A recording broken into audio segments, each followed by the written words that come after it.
Hello. Good morning. We are here back with Tavern Talk podcast. We haven't done one of these since like October, so this is nice to be back. And we have with us Rayaru.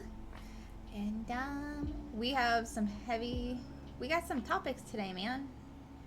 We're gonna discuss the expectations versus reality of being single and being in a relationship, because those are two very different things.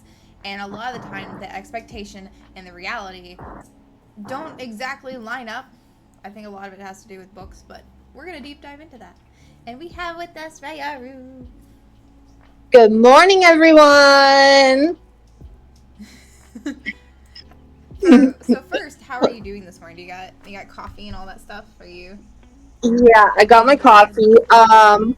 Spent the morning walking by the beach and doing some stretches in the sunshine. We had a little bit of brunch by this wonderful, Mexican breakfast place. Oh. So good. Cactus omelets. So it had like this cactus in it and everything. Oh, Mm-hmm. divine, divine. Omelets are so good, honestly. I think I have enough stuff to do an omelet after. Omelets have become like a mainstay of my diet. Omelets and just handfuls and handfuls of vegetables. It doesn't matter what the vegetables are, get them in ya.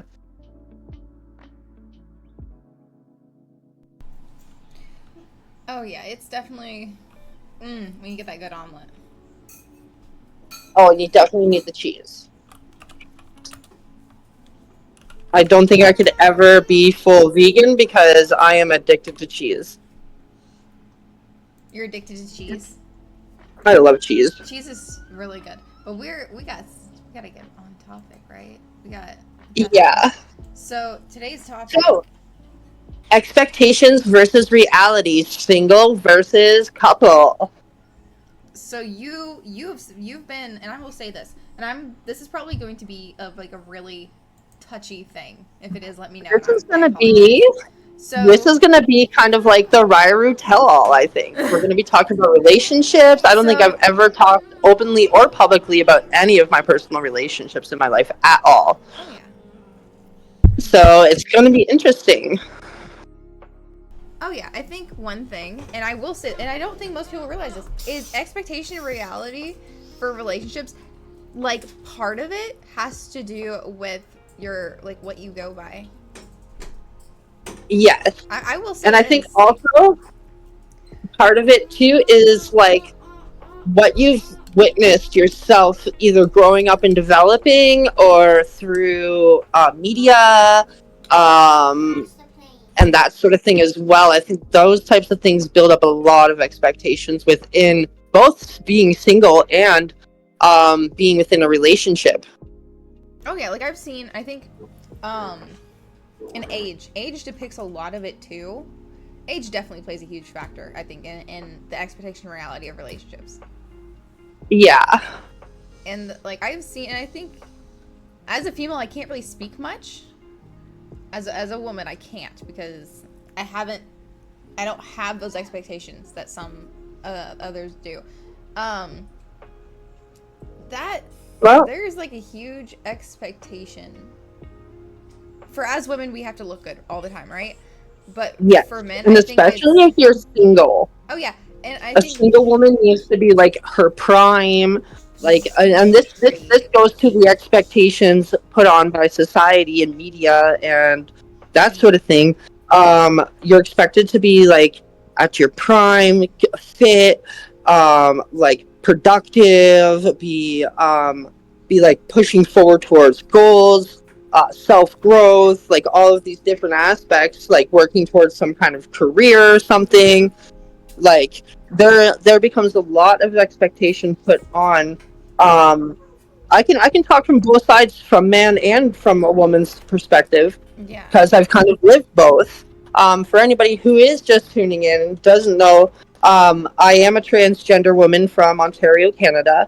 Um, and I'm 38 years old, so I've been through a few different relationships and a few different stages of my life. So I've been able to kind of see it from different sides. Mm-hmm.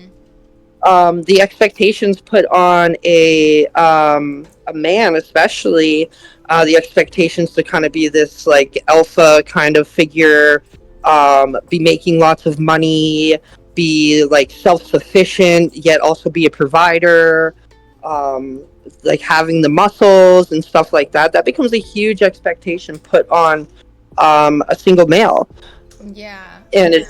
it's like if you don't meet these like kind of stereotypical expectations, it's impossible for you to even start dating in that sort of thing. Yeah, it's definitely gonna be difficult. I think like it's and don't be wrong, I love romance books. There are a lot of romance books, and it's nice to see a story that kind of either kind of co-aligns with things you've been through and then proceeds to improve, or it's just kind of happy fluff. But Yeah, do you feel that it kind of gives a haze on the reality of things, that like there's a lot more to it than what books will ever fully disclose? oh for sure. Or what about even Disney movies, mama? Like us growing up and being indoctrinated into this like Oh yeah. idea of like a romance, and this idea of like your one true love, and like true love's first kiss and stuff Yeah, like that's that. definitely, and I feel like those are also, I don't know. I know like I know that like there's also a huge things that aren't disclosed about Disney. Ready? Random fun fact that may co-align with this a little bit.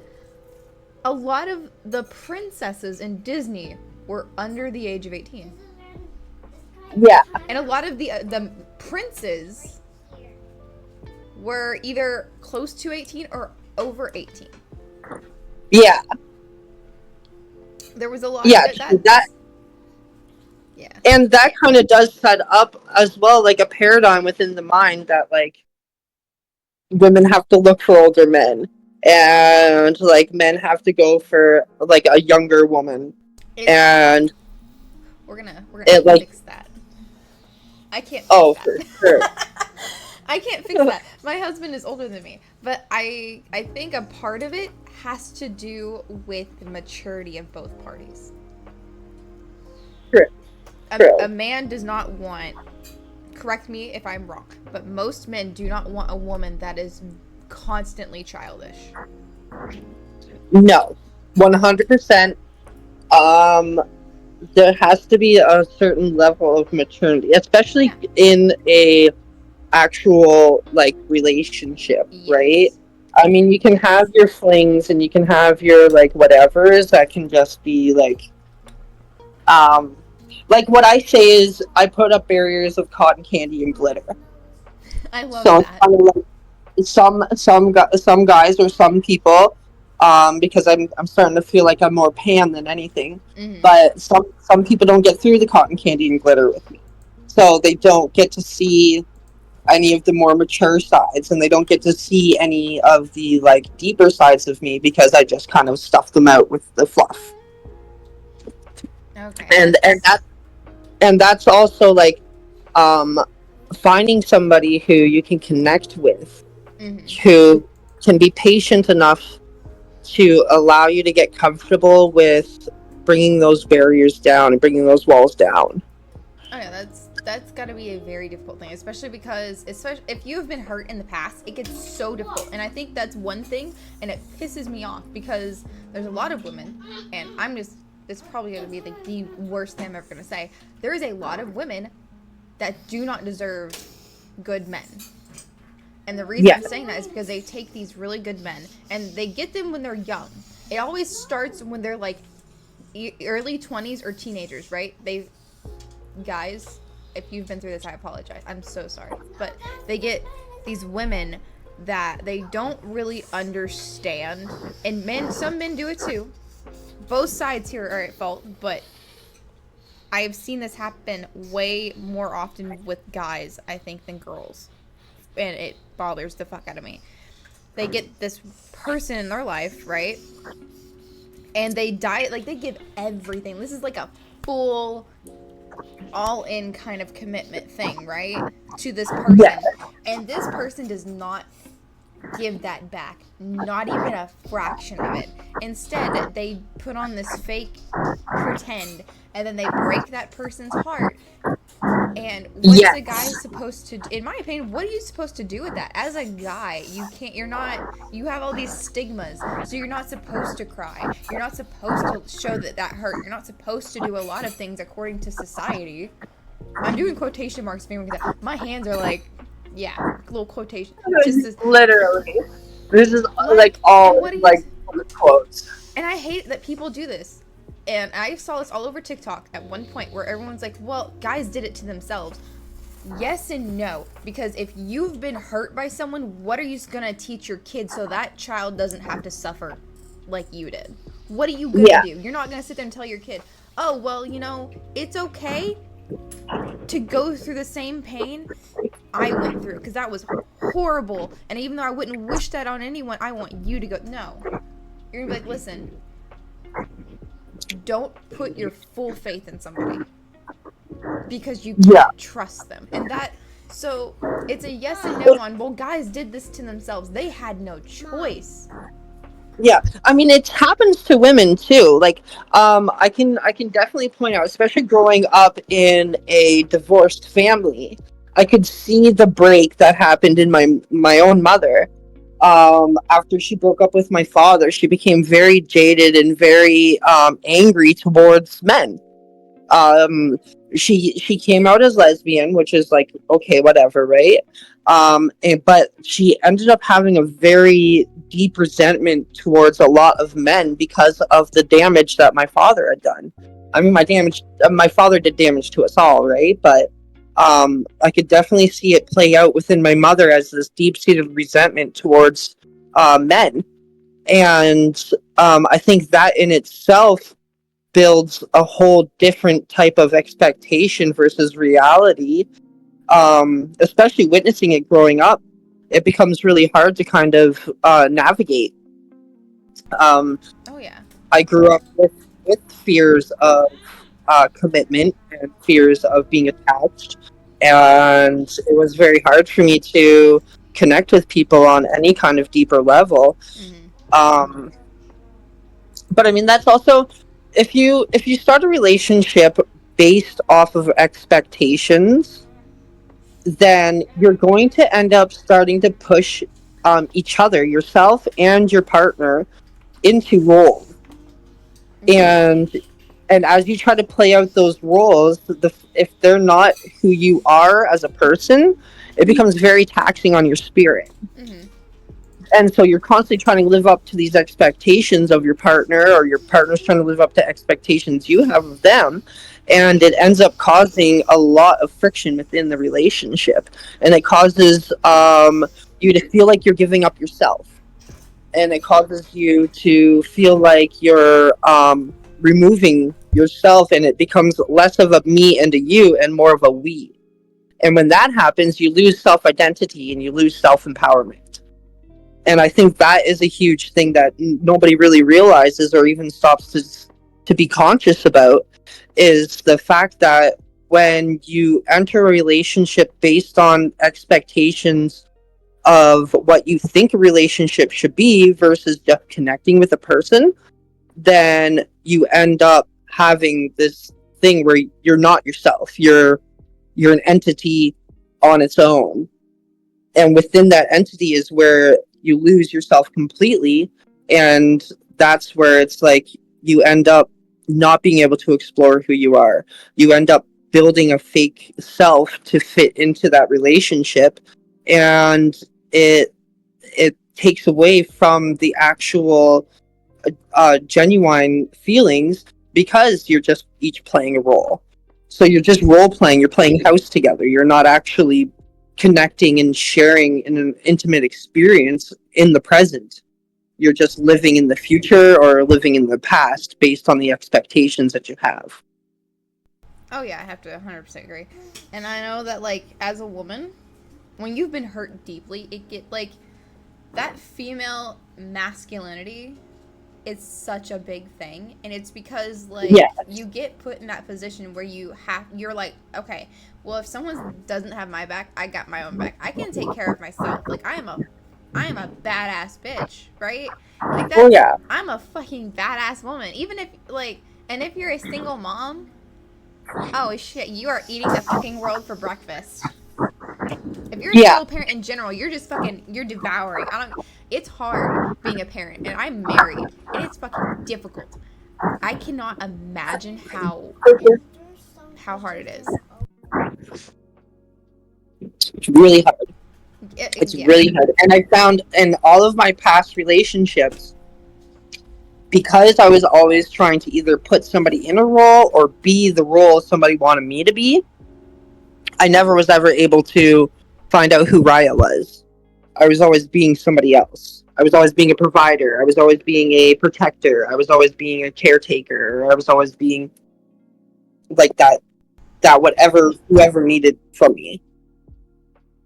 That had to have And so I been spent really hard. so many years not being me, just being like, I mean, parts of me were still showing, and this also goes into presenting as masculine versus being my trans self. It kind of feeds into the same types of things where I'm playing this role of like this masculinity that I think it should be masculinity, but really it's just a role I'm making up. Oh yeah, that's definitely yeah. And And then then I feel like the right person will get you into the right energy. And yeah, I say and the that right person will be wholeheartedly. able to um the right person is able to foster and help cultivate a relationship based not on expectations, but on pure and unconditional understanding. So, in order to have a proper relationship, which is like reality versus expectations, you have to step forward and meet that person wherever they're at that point in their life, You want a ride and or meet die. them. You want someone Yeah, that's gonna be so like it's but see, okay ride or if die, you don't find ride or die, mama. You make ride or die. That's the exactly. thing. That The thing is and people is have this expectation of finding this like ride or die person, but really the did you reality. have you seen that TikTok that's been going around? I'm calling out this fucking TikTok. There are two women. They're being interviewed, and one is asked how much her spouse, how much he makes a year, and Mhm. he said she, I believe, said 20K. Yeah, Now, that's not a lot of money, yes, but he treats her like a fucking queen. yeah, That's what matters. So the fact of, and then her friend was going off about, oh well, don't, it should be 200K so he can spoil you. No, ma'am. The right person will treat you like a princess or a prince or a king or a queen or whatever, no matter the fucking circumstances. They could have next to yeah. nothing, but they're going to do their best to make sure you have something. That is what you want. Exactly. People, And money is always gonna, money, who gives a shit at the end of the day? money You can comes be and wealthy goes. and treat people like Yeah, garbage. money comes and goes. Like that's it's like an ebb and flow. It's like water. Like you're never going to be able to hold it in your hands very long, and it's always going to be flowing. So to base a relationship on money, that's an expectation that's setting up for failure It right is. away. Don't get me wrong. Right These away. stories that have these rich men and rich women that do all this stuff, it's nice. Don't get me wrong. It's nice because Yeah, you can envision yourself being spoiled in a way you usually aren't spoiled. But you I was can in that position, Mama. have that. I was the one spoiling, and I was the one like putting all of my money into somebody else for many, many, many years, and it left me feeling taken advantage of. It left me feeling drained. It left me feeling less than human, and um, that type of expectation put onto a relationship really stops the ability for love to continue to flow, because once resentment is created within a relationship, it Crashes it and builds a, burns. yeah, That is resentment is a big love crashing. blocker. It's like the opposite of love. Hate is just a deep form of anger, but resentment is a literal blocker of love. If you resent somebody, you won't be able to love them. I feel like learn love languages. Learn your love language for one thing, right? Oh my god. Learn your 100%. own If love you can't even language describe before you your learn own someone else. love language, how are you supposed to talk to somebody else in their love Yeah. language? I am a very touchy in words of affirmation. That is me, right? My husband is not. Like he's very touchy, but he's not big on words of affirmation. He's bigger on gift giving. That is his thing. So Yes. we have found a Tokens, medium. tokens of affection, Yeah. words of affirmation, Mm-hmm. reassurance, physical contact, physical affection, and intimacy. Those are very big love languages for Mm-hmm. me, especially intimacy. And I'm not talking like sexual No, intimacy. I'm talking like let's just having close connection on a yeah. deeper level that makes you feel safe and secure. Let's clear this up right now. Intimacy is on multiple levels. If the only intimacy you understand is sexual, that's fine. But understand that there are a lot of different levels to intimacy. Like, as a lot of us women, we don't. We when we say we want intimacy, it's not always sex. A lot of the time, it has like we Oh, want that. a lot of times Just it's not hold even us. close to that. Just hold us. That's all I want. Like if you Yeah. hold me, oh, and like if you hold me, I'm good. I am like, yes. I am happy. Like cloud nine. And all you have to do is hold Yeah. me. It doesn't even have to be for very long. But I've had times Or where I am gaze having into my eyes, like gaze into my eyes, have a yeah. deep conversation with Oh me, yeah. connect with me through my past, connect with me through my dreams of the future. Like that's intimacy to me. Like there's been and Being be able there. to Be share the there. deepest parts of myself There with is another person in the there's moment. there's times, right? And no one's gonna have a good day. I think the best question you can have in ask in a relationship is how much can you give, like a daily. Uh, our thing is what is your percentage? That Yeah. is like, if he says I'm at 50%, okay, I'll meet you halfway. I got that other 50. Oh, I got 25%. It's okay, babe. You ain't gotta have. I got you, right? If I'm Yeah. having a really bad day, he can be at work all fucking day. Yeah. And the first thing he And that does if he ties. sees the look on my face is he comes and gives me a hug. He doesn't say anything. He doesn't Yeah. try and bombard me with shit. He doesn't try and solve my problems. He comes up and he gives me a hug because he sees that I need it. Or if he Yeah. knows that I've been stressed out, And and see, even and if that connects back to sorry to interrupt, oh, you're good. but that connects back to the unconditional understanding. So having someone who can unconditionally sit there and understand you, take the patience and the time to learn to understand you, is super key in any kind of relationship. Being able to build and develop any further than sexual stuff or surface kind of stuff. I like to Oh say like yeah. Splenda relationships versus like whipped cream relationships. You know what I mean? You got that fake sugar relationship, and you got that like real thick, rich type of relationship. That whipped cream relationship versus Splenda. And You can create the whipped cream, and people don't think realize this. You can yeah, create. You can create the whipped cream relationship. Most people don't know that. They don't. They yeah. think that they have Don't to don't find it. find. You don't find Yeah, stuff like that. I You have mean, to make it. You have to.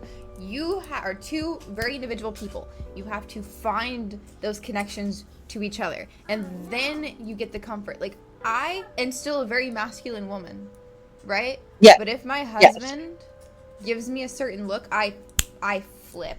I will flip the freaking switch so fast because at that point I can let my guard down. I can stop thinking. I can turn it all off and just enjoy. Right? yes. I don't Surrender have to to the worry. moment. Exactly. I don't have to worry. We went to a splash pad. I am not very secure about myself, but wore a bikini, had my shorts on because I don't feel too great.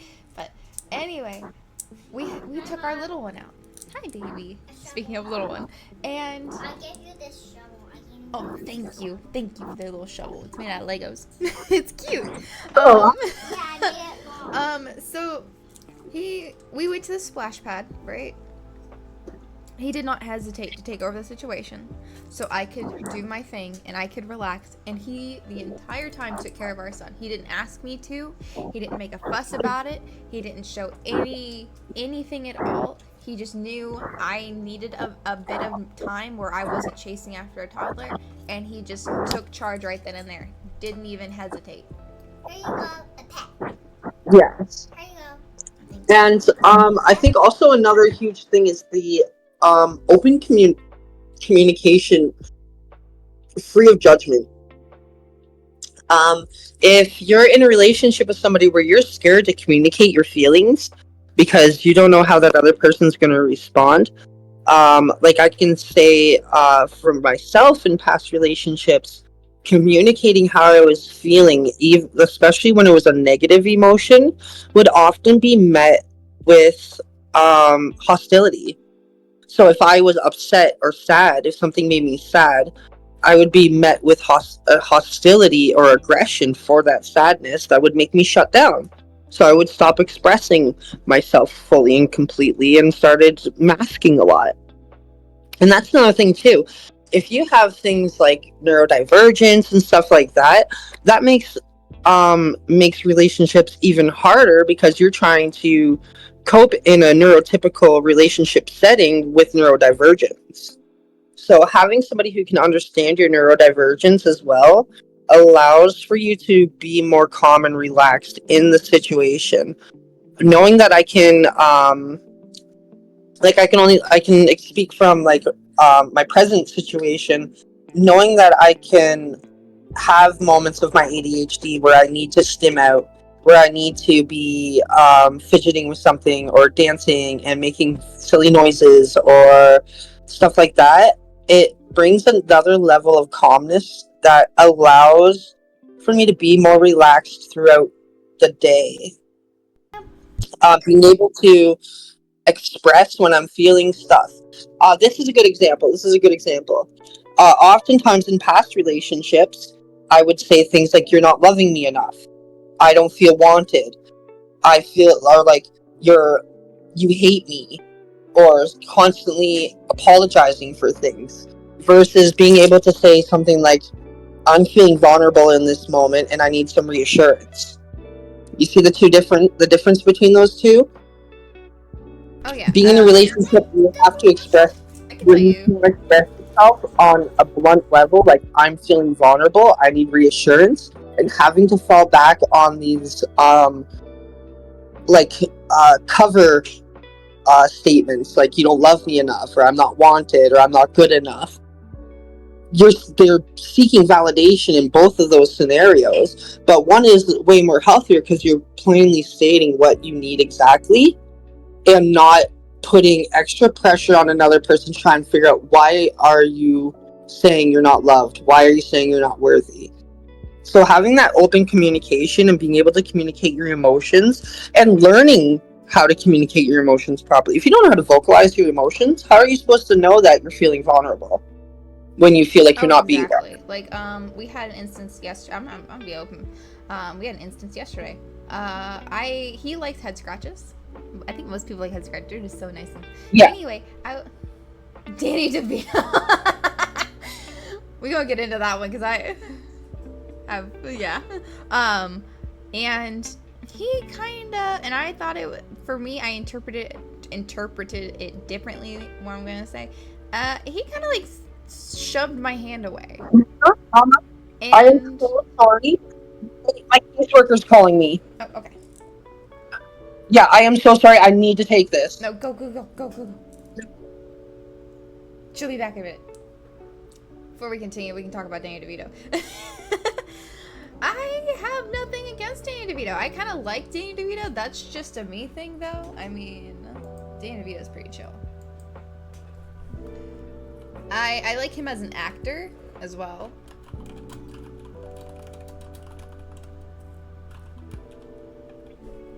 He's a great actor. I think he has a taco trucka. He has like a restaurant, I believe. Correct me if I'm wrong.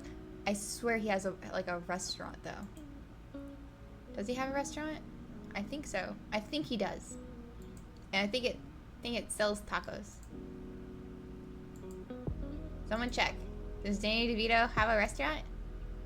And it has tacos?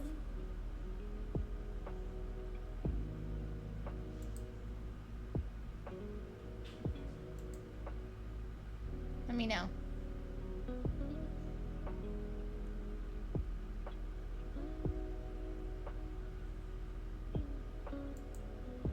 Gotta know, man.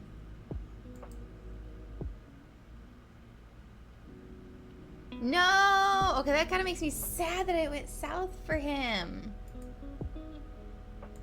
Oh, that sucks. That sucks so bad. I say that because, like, it's tacos. That's why I say that. It's tacos. Who doesn't love tacos?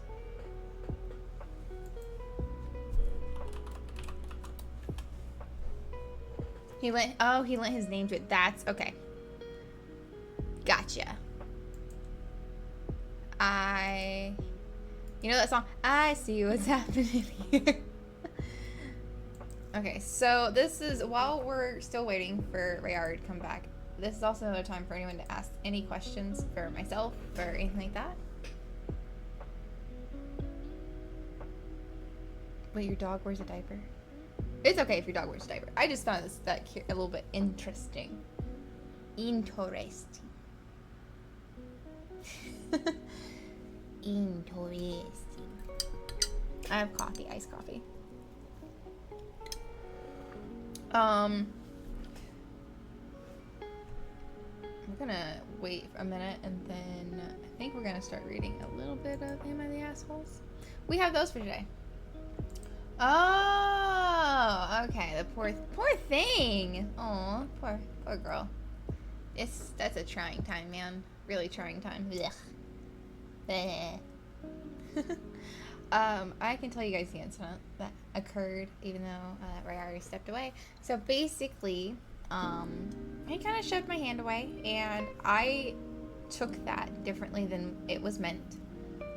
So I took it as he didn't want me. He wanted some space, so I was giving him space. I made him dinner, and I was going to leave the room again after I gave him his plate, and he kind of got a bit up. He didn't get mad, but he. Oh, hang on a sec. Rainer We are back. Barged in. It's all right, and I'm gonna refill my coffee quick.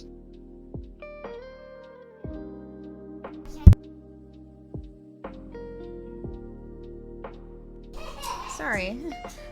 So I'll kind of repeat. I haven't gotten to the end of the story. So, he shoved my hand away yesterday when I was giving him head scratches, and I took that as he wanted space, right? So I was going to give him space. Yeah.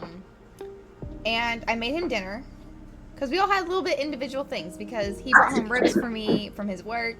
Our son just wanted a bologna sandwich, so I made these little mini pizzas for my husband. So he had, because he likes pizza. So I did that for him, and I dropped his plate off, and I was gonna leave the room, and he grabbed my hand and stopped me and pulled me back, and I said, "What is it?" And he said, "Are you okay?" And I said, "Well, he kind of seems like he wants space, so I'm just gonna give you your space." He said, "No, I don't want space. I want you with me. I just didn't want you to give me head scratches." And I told him, I said, "Okay, well, next time, can you please vocalize that? Because when you moved my hand away like that, it gave me the idea of you wanted space, not that you were just wanting no more head scratches."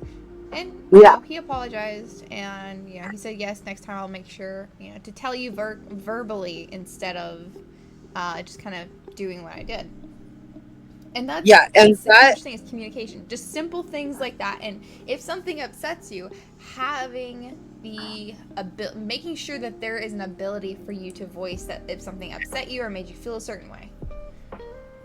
Yes, 100%. And if there's any kind of fear or any kind of unconfidence in your ability to be able to state those things, then you're going to end up running into a lot of those issues where, like, at first where you just thought, oh, he doesn't want me near him anymore because he moved my hand.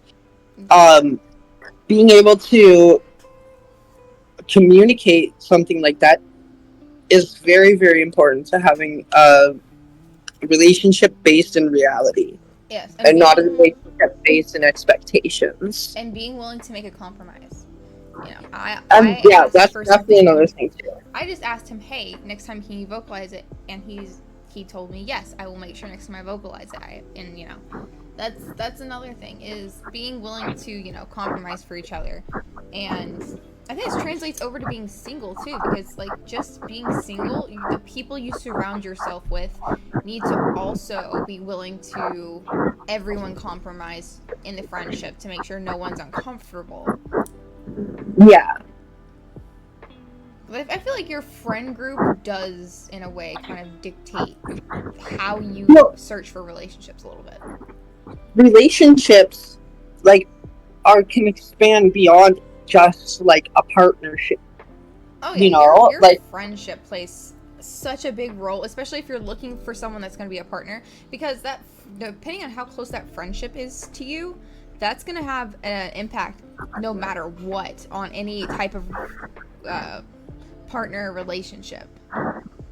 yeah, 100%, 100%. And oftentimes too, um, like friends really will influence your choice in partners and that sort of thing. If your friends don't end up driving with your partner or something like that, then oftentimes it makes it even more difficult to build a long-standing relationship built under understanding and love, because there is going to be times where friend groups are going to become barriers and boundaries between you and that other person, Oh yeah, and I regardless of what the reason is. Like, it's not always going to be. Then it becomes a thing of, okay, well, is the problem that person I want to be a partner with, or is the problem a friendship that kind of may not have been fully open on both sides? Yeah. And that's a huge thing. There are so many snakes in friendship. Like, there is always going to be at least one snake in a friend group. Oh, yeah. At least one. Yeah. And it will come to light right when all of your guards are down. Oh, yeah. But also, I think it's important to have a diversified friend group. Yeah. Your partner should have their own friends, and you should have your own friends too. I think. Thanks. I feel so. I feel called out. Okay. I'm doing the bus. I'm doing it. I'm deep diving underneath this bus. So, my husband and I are very similar in certain aspects. I think part of it is also because I grew up in a home that was not safe for a person to grow up in. I'm just going to leave it at that. We're not going to deep dive into I understand. At the same time, my husband did 2 combative tours. He's seen things a lot of people haven't seen. And so he has a certain mindset from the military. When I joined the military, you kind of get like a breakdown and rebuild. Yeah. Now, the breakdown and rebuild, I'm not going to say it's a bad thing. It's depending on you as a person. It's not. For me, it wasn't. Yeah. The breakdown and rebuild, it can be scary. Yes, but that's the whole point, is to make you realize the world is not as safe as you want to believe it is. You can't just shove everything that's not safe underneath a desk and ignore it. It doesn't work like that. The world does not work like that, sadly. But also it teaches you how to handle those situations where safety may be compromised or may not be accessible. So that way you have a better chance of proceeding onward. Yeah. And so it definitely changes the mindset, but you also realize there's a lot of people in the world you don't get along with, and that's just simply because your mindset's very different now. So my husband and I, we get our own individual friend groups, but somewhere along the way they just kind of merge. They merge. Like, I mean, but also you guys do a lot of group activity. You know, like with your D&D and everything like that. Like, you're bringing together, and eventually, and I mean, this is something too that creates a very good dynamic within a relationship, is having friend groups that can mesh together and kind of get along, and also be able to kind of separate as well. Yeah. What's a good example? Like being able to have a barbecue and have your friends and your partner's friends over and it go good, you know? Yeah.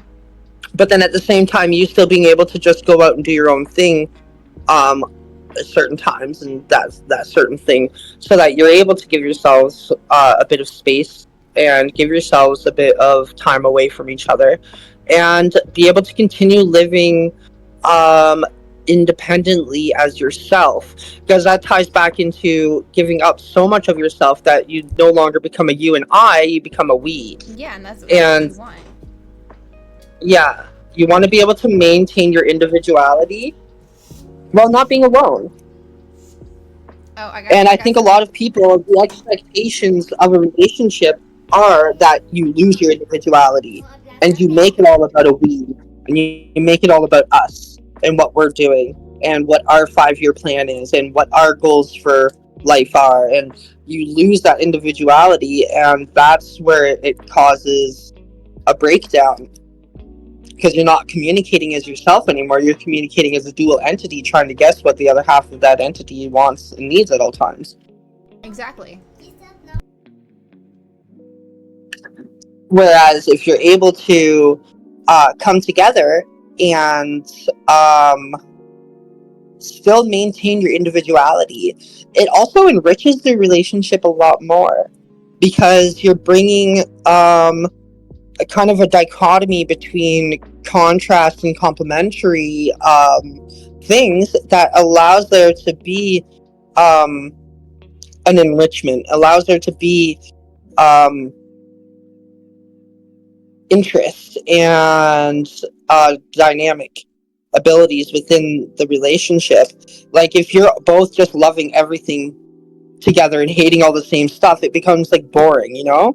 Yeah, you Like you need all, to be individuals. And not everything's gonna be cookie cutter perfect.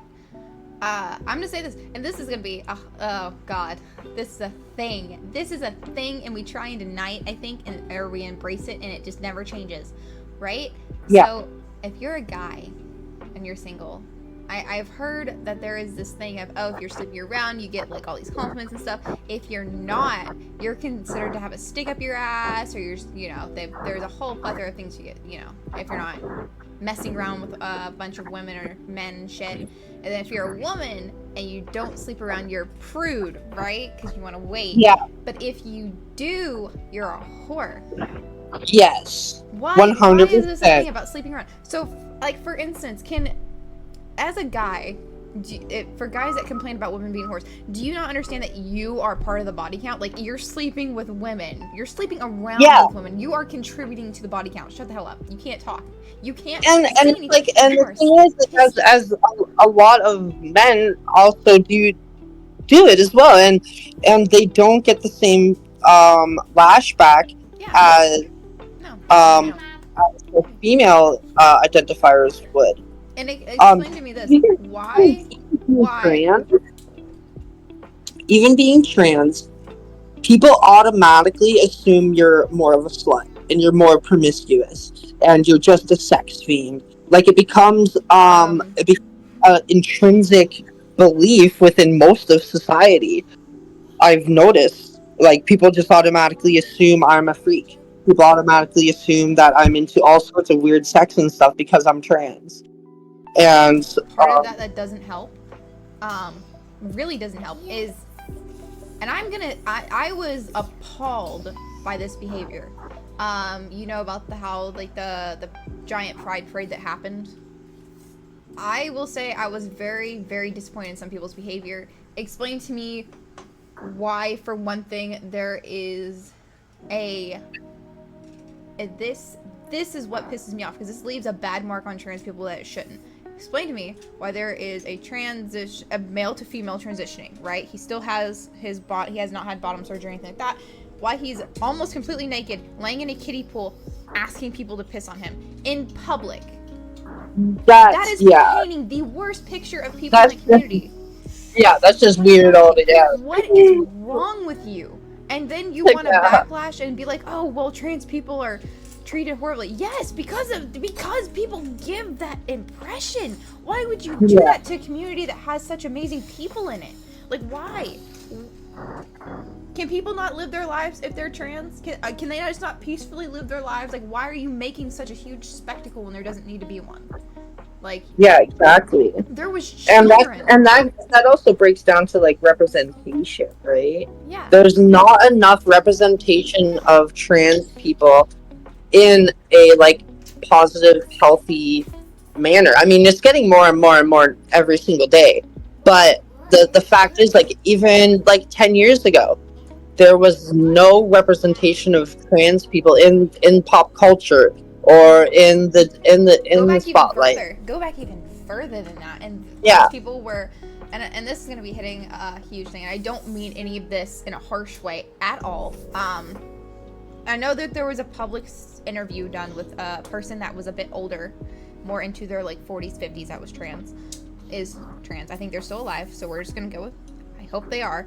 And they stated a big thing of trans men and women are trans men and women that needs to be respected. That you are what you are, and it was fought very hard for you to be known as a trans man or a trans woman. Yeah. That should be taken into consideration more than setting demands right now that at this current time don't need to be hounded on as harshly as other aspects of the trans community.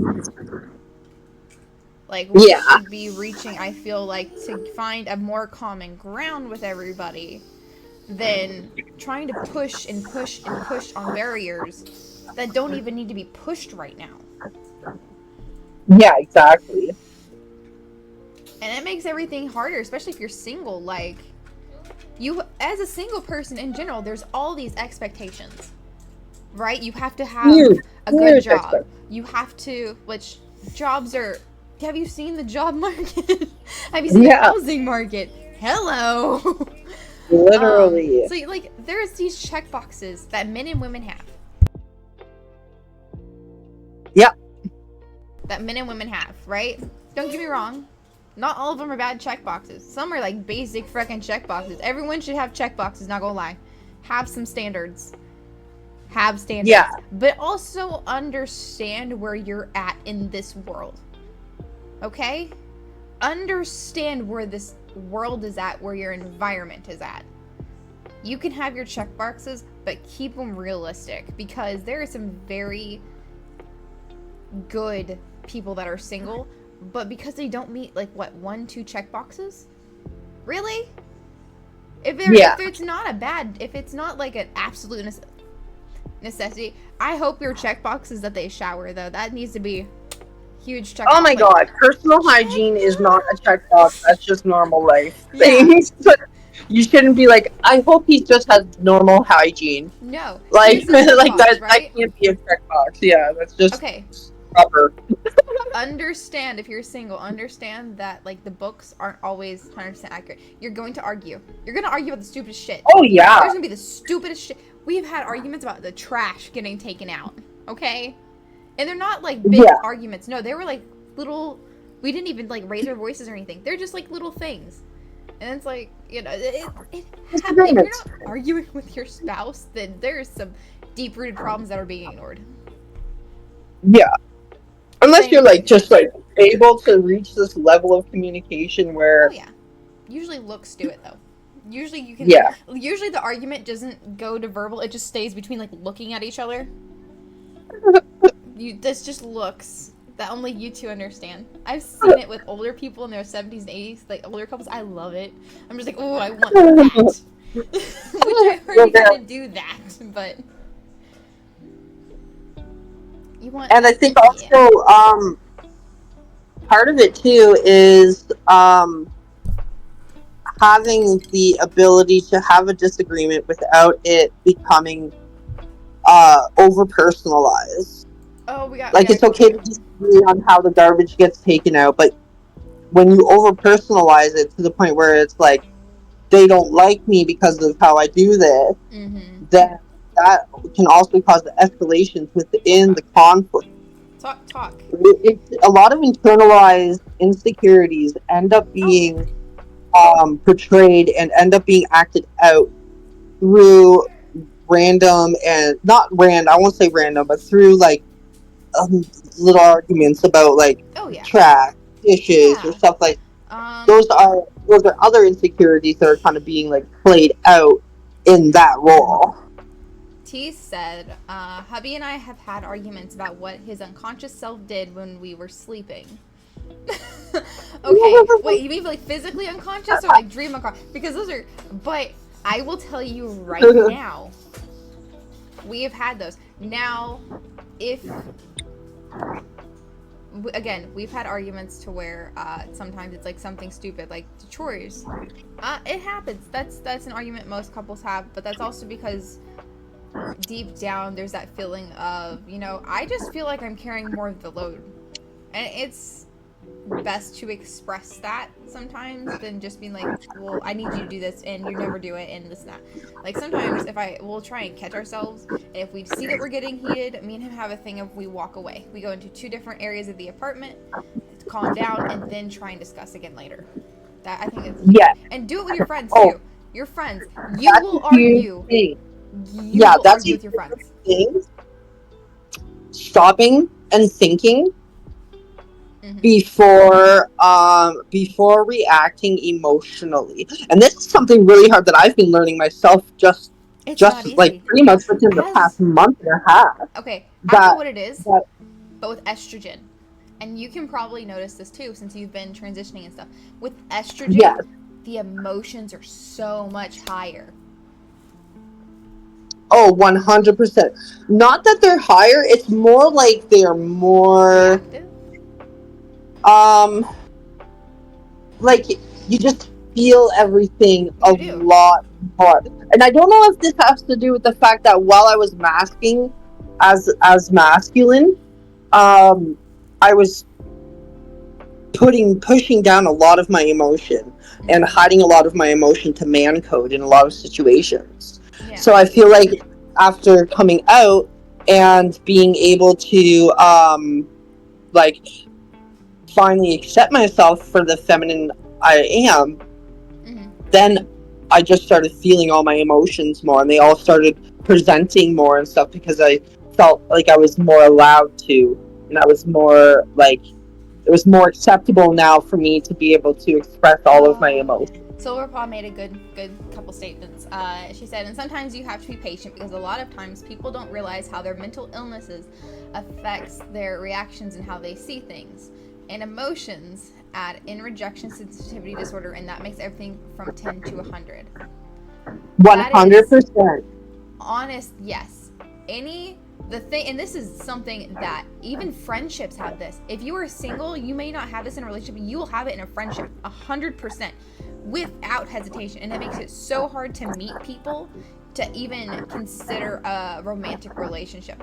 Because if you are coming off of a damaged friendship or a damaged relationship and you're trying to rebuild with other people, you are on guard constantly. And if you're single, right, you're analyzing things before they even come close to reality. At least when you're in a relationship, you're kind of, you don't start to deep analyze until you start to pick up the actual signs for that, right? Yeah, when you're single, 100%.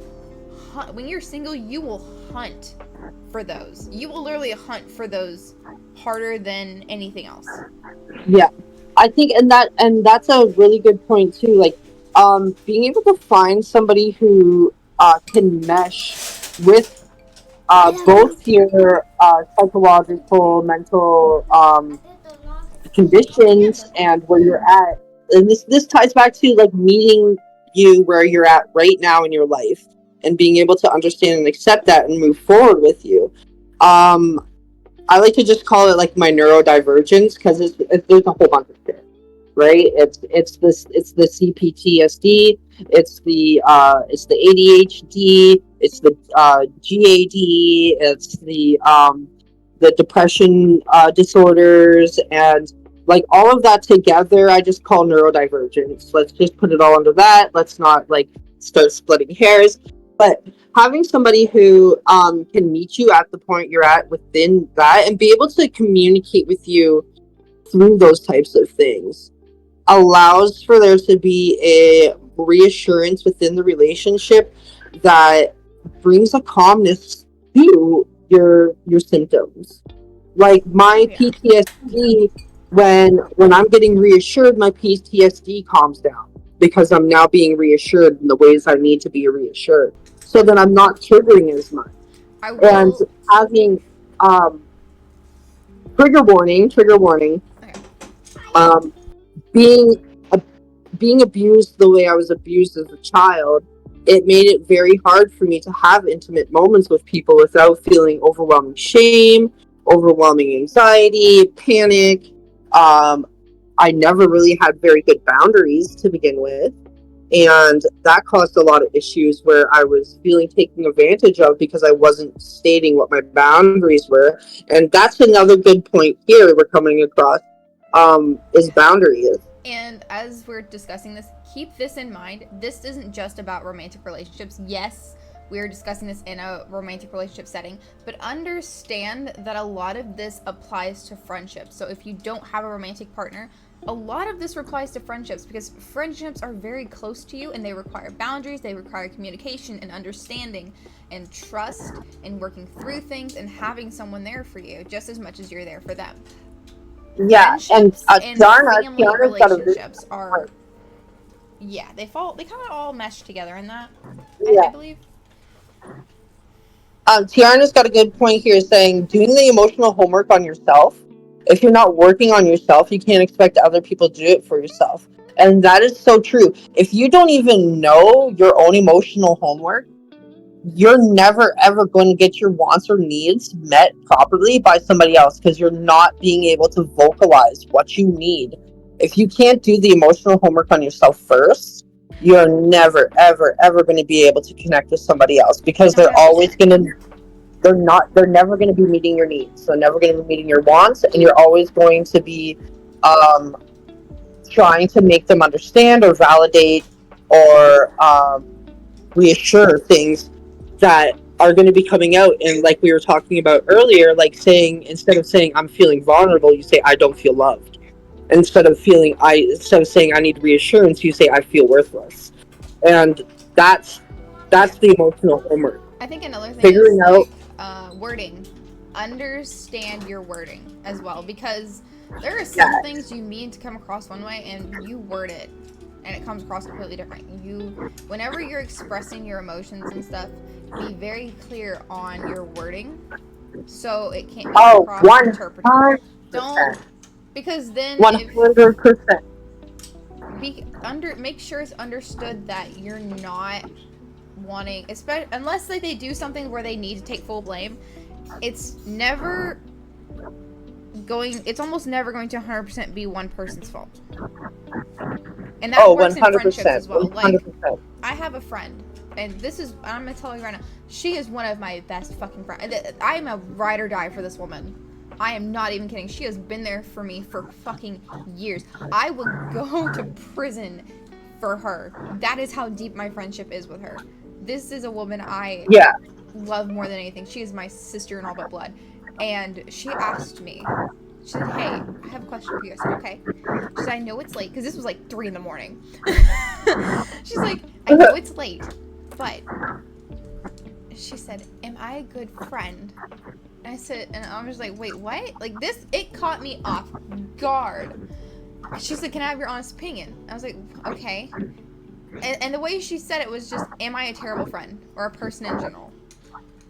And that, to me, that hurt. And it didn't hurt me because I thought, it hurt me because she felt that way about herself. And I was happy that she felt she could talk to me about that. Because in my opinion, she's an amazing friend. Every time I've needed someone to talk to, and this goes in general, find that friend. Even if it's not a partner, find that friend. Find that family member, because she has been there for me no matter what time it is, day or night. If I needed a distraction or I needed to vent or I was upset or I had something I couldn't share with anyone else but I really wanted to share it, she was right there. Always. Yeah. That has been a woman that has almost every single stream I have been in, she's been lurking. Almost every time I'm in a game, she's cheering me on. Like, that's my girl. Understand, friendships need validation just as much. If you are single, Yeah. And Tiana says, I'm still learning it's okay to ask for what I want or need. That is a huge, huge, huge thing. And that steps back to being able to do the emotional homework. Because if you don't even know how to ask for what you want or what you need, if you don't even know the words to vocalize, then it's always going to be coming out in different ways. It's going to be coming out in these negative ways where it's going to be causing more conflict than it's going to cause understanding, and that also ties back no expectations except unconditional understanding, and the key to that is communicating until you're able to find mutual ground where your wants and needs are understood. And sometimes that's going to be really hard, especially if you're still learning how to ask for what you want or need, or you've been taught your whole life and conditioned your whole life to never ask for what you want or need. If your wants or needs were ever looked at as too much, or as a burden, or as something you weren't allowed to receive, then it becomes really hard to learn how to vocalize that. And even yourself, you're going to internalize the want to vocalize what you need as something bad. You're going to feel guilty for wanting to ask for what you need because you've been taught your whole life you're not allowed to ask for what you want or need. Tiana said something, and I wanna touch upon it real quick. She said, major point to remember, sometimes people who have been abused or beaten down or gaslit for years or even decades cannot see themselves how others do. They can't see the good. I will say that is very dependent on the person. I will say that because I was in a very abusive home for most of my life. I went through things that are really fucked up, especially, and as someone, especially a child, should never go through. Yeah. Ever. Yeah, trigger warnings. Yeah, but for if sure. you have the right person and they are patient, and it may take a lot of fucking time, and it won't be consistent, there will be small slivers where you will see yourself in a good light. It may not be for but a day or for a few hours, but you will see yourself in a good light. But the key is having someone, a person at least, who is consistently helping you with that. Constant. Yeah. I'm not talking here and there. I'm talking this is a daily, consistent help. Oh yeah. You can. And another thing is having somebody in your life who is providing you with the positive assurance that helps you feel validated without making you feel attached to the validation.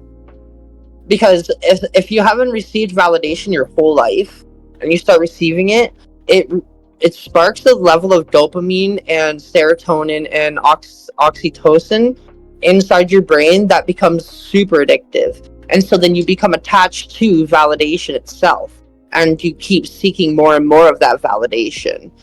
Because also the worthlessness that you feel in the background forces you to feed this validation as even more.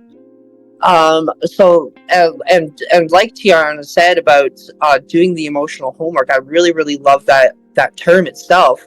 Do the emotional homework.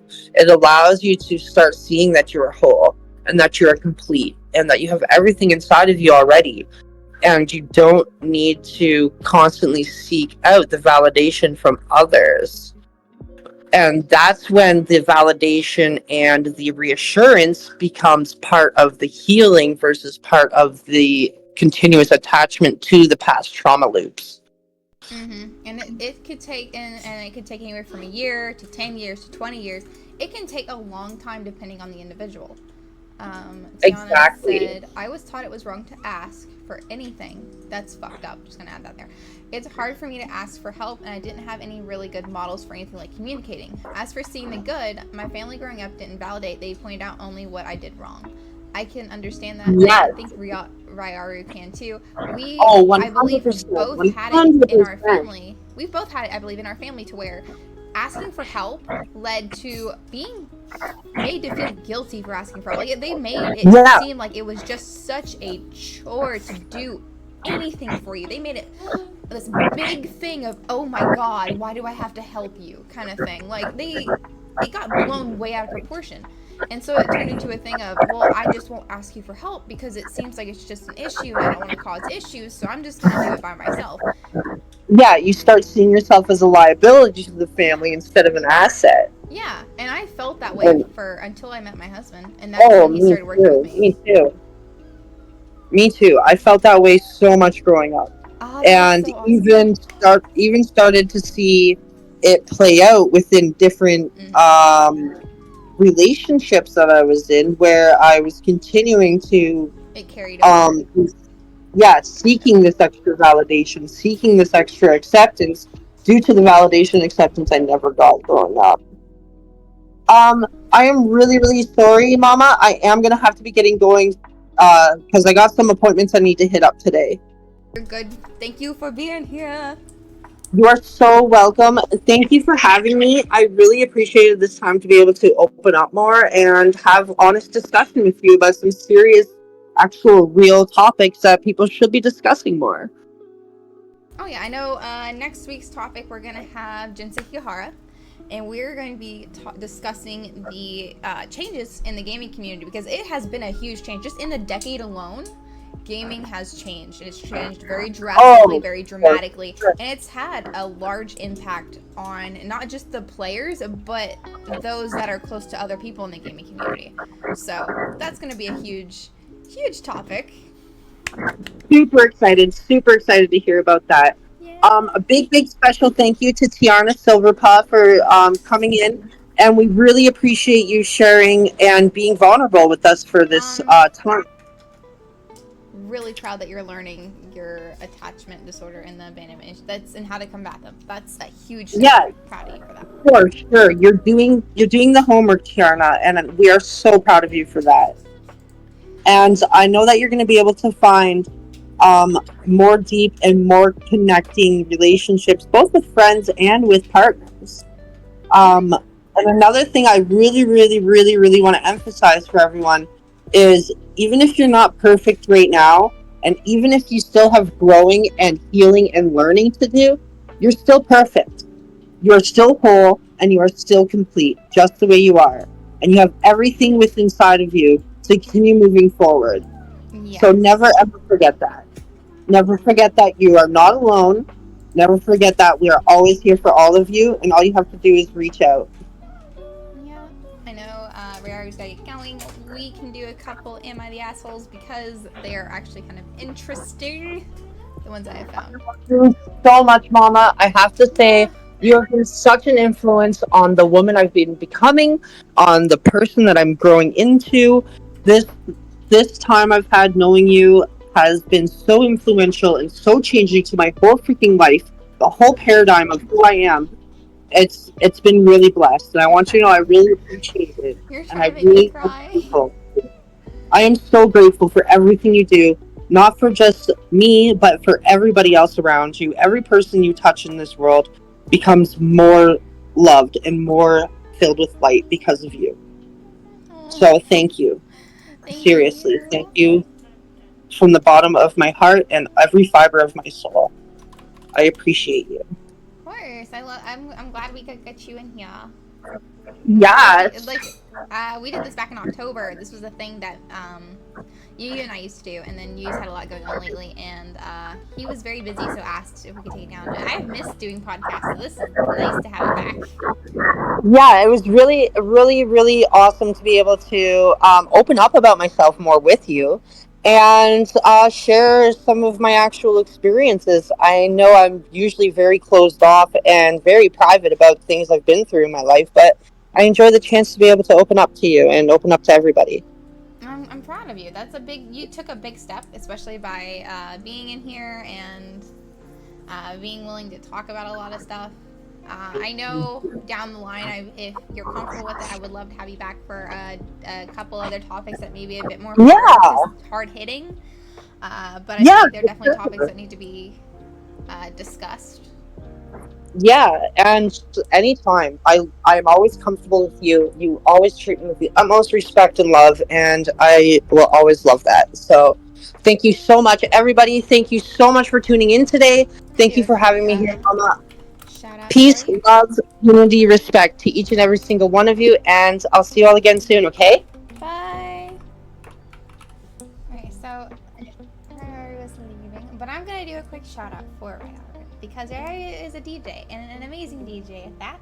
And yeah, I think that they deserve to have a good shouty outy. Thank you. I love you so much, Mama. I would not be the woman I am without you. Well, for some reason it shouted. I said Ryaru, but it decided to shout out somewhere else. So let me fix this freaking bot today. I'm not even gonna lie. This bot has been hell.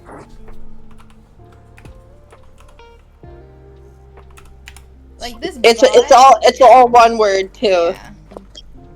So we're gonna. I can't. Frosty, why? My freaking thing keeps. Love you, cheesy boy cheesecake. Ha ha ha ha. Love you, bye. Love you too, Mama. I'll talk soon. You go have a good day. I will. Bye. Bye. Okay, so we are still here. The VC is open if anyone would like to join us. The VC is open for those that would like to join in and continue discussing things. But we do have a couple. I am the assholes. And I thought it would be interesting to do this with you guys. So here we go. We're gonna do the first one. Yeah, feel free to join. That's fine. Yeah, pop up in here.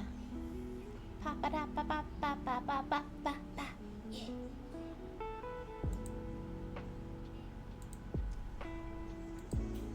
Yeah, I'm gonna wait. I'm gonna wait till you get in the VC, and then I'm gonna kidnap him. Oh no, it's fine. So we're gonna, you know what? Get in here. Come on, let's go. Come on. If you guys would like to be in VC, let me know, and I will wait for a minute before starting on the articles of Am I the Assholes? If not, I will. Alrighty.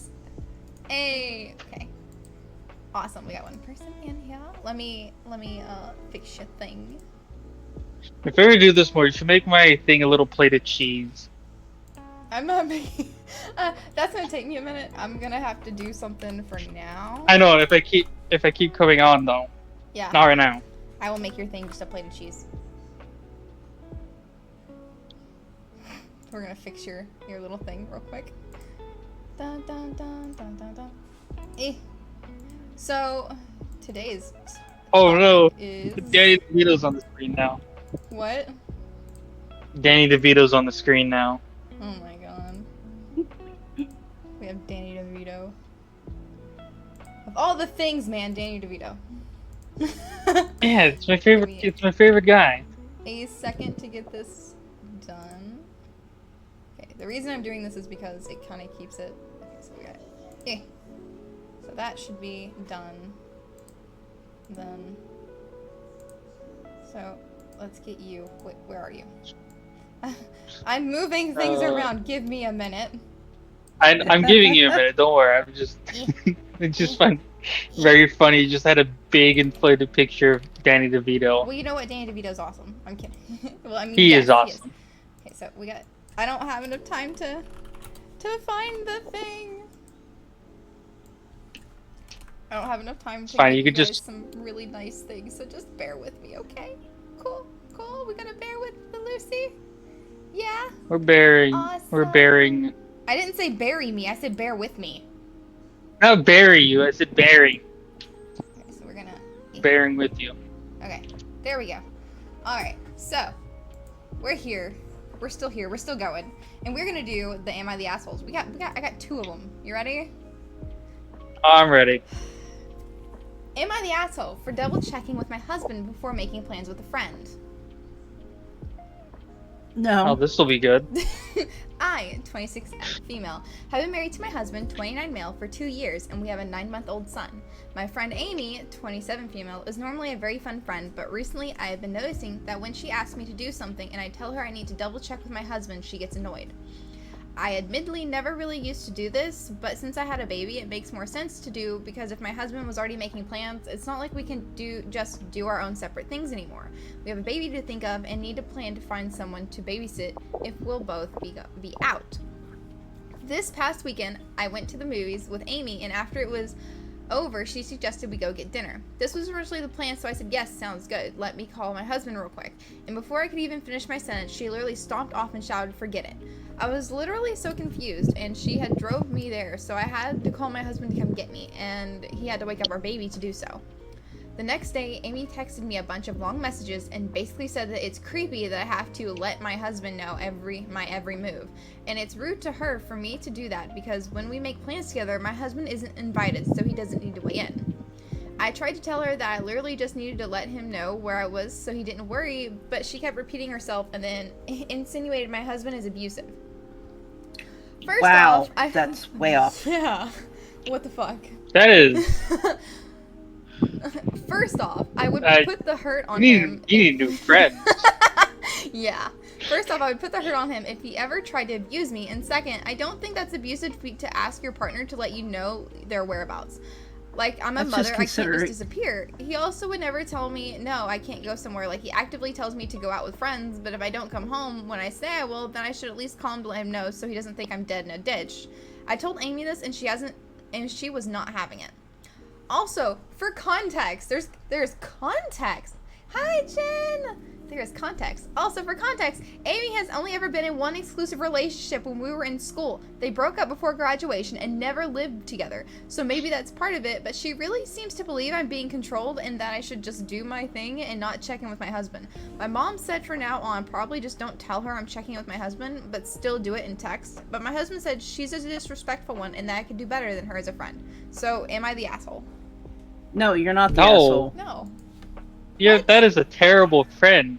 Honestly, that's acting more controlling, and like she wants to be in a relationship with the writer. It sounds so Just bad. It jealous. sounds like they did state the only relationship she was in, it was literally in school.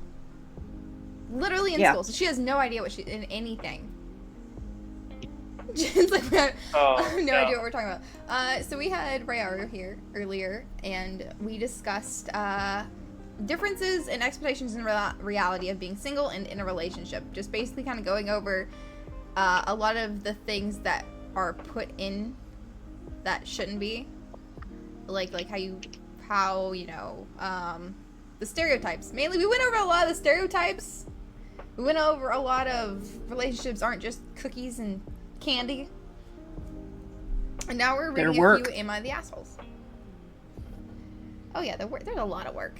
And that's just not in like romantic relationships, but in friendships too. If you're single and you're in a friendship, oh my god. Like it's not a bad thing. Because if you enjoy your friends, it's not a bad thing to want to be in a good standing with your friends. That means if something is bothering you, talking to your friends about it. If your friend is being off the wall, being like, hey, what the fuck? Like, if you're you have to be on a comfortable level, though, too. I feel like you're not just going, if someone isn't that deep of a friend for you, you're not going to want to talk to them about it. Because you're just going to be like, okay, depending on how obvious the off-the-wall shit is. If it's like a smack in your face off the wall, that's kind of common sense right there. If you...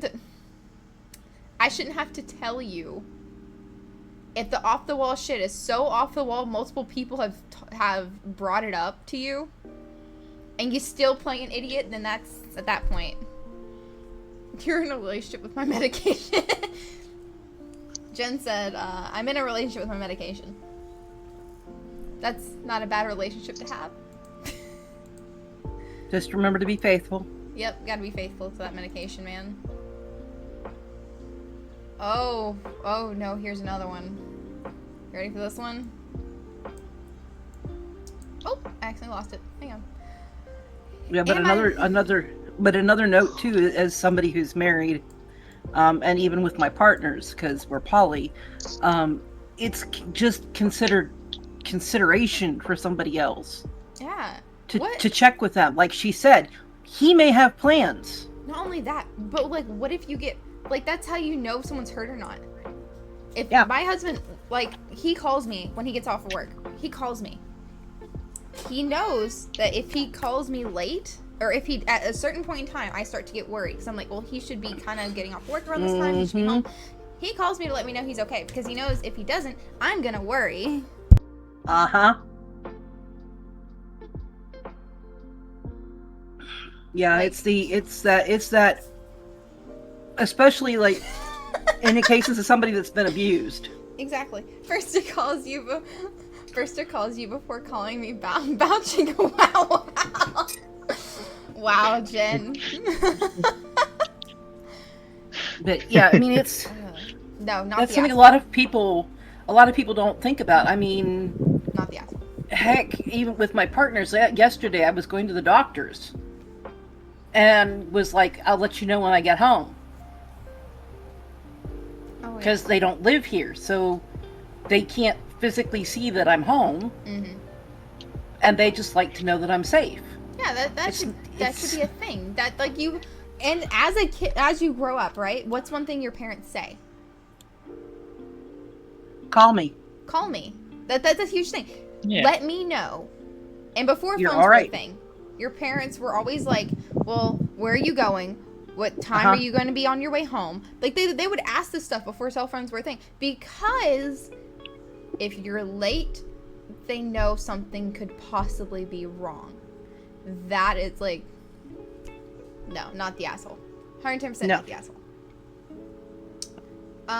Another one. Am I the asshole for snapping at my husband in front of his family and revealing that he hasn't helped me like he claims? Ooh, this one's this one. This is a little This deep one sounds- there. This is a little deep there. Yeah, we're going in with this one. Here we go. For my whole life, I, 30 female, have had a lot of anxiety when it comes to driving. Oh, wait, hang on, before I continue. Jen said, me, drive home safe. Call me when you're home. Aurora, it's storming. Oh, yeah. Yeah. If your significant other's like, it's storming, I'm gonna go drive home. I gotta drive home. The fact that you're like, hey, let me know when you get home, that says so much. Like, how much you truly care for that person. Hell yeah. Jen's like, I got this shit. So, for my whole life, I, 30 female, have had a lot of anxiety when it comes to driving. Me too. I have never been too much of a problem. It's never been too much of a problem, as I live in a city and I can walk wherever I need to go. I've been married to my husband, Stan, full quotation around Stan, 32 male for 3 years, together for 6. Throughout our relationship, he has tried to help me learn how to drive. The problem is, Stan is not a very good teacher and gets very impatient and angry every time we try. We go to the parking lot of an abandoned warehouse sometimes. It's huge. Anyway, if I make one small mistake, for example, if I didn't check my mirrors for a long enough time, Stan yells at me. Hi, baby. I would already be nervous at the wheel, but with all the yelling...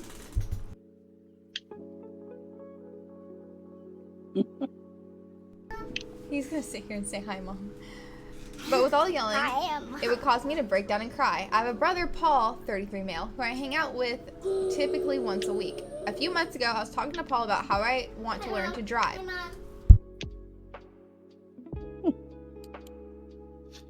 I shouldn't be laughing, but Yeah, this is my life, man. He offered to help teach me when we hang out. Paul's husband, Chris, was also willing to help me out, and they actually made me feel so much more at ease behind the wheel. I thought I was bad at driving, but it turns out I was just anxious. Another factor that made me want to learn, besides feeling like I need to do this, is that Stan has told me that he won't have a child with me until I get my license, which I definitely understand.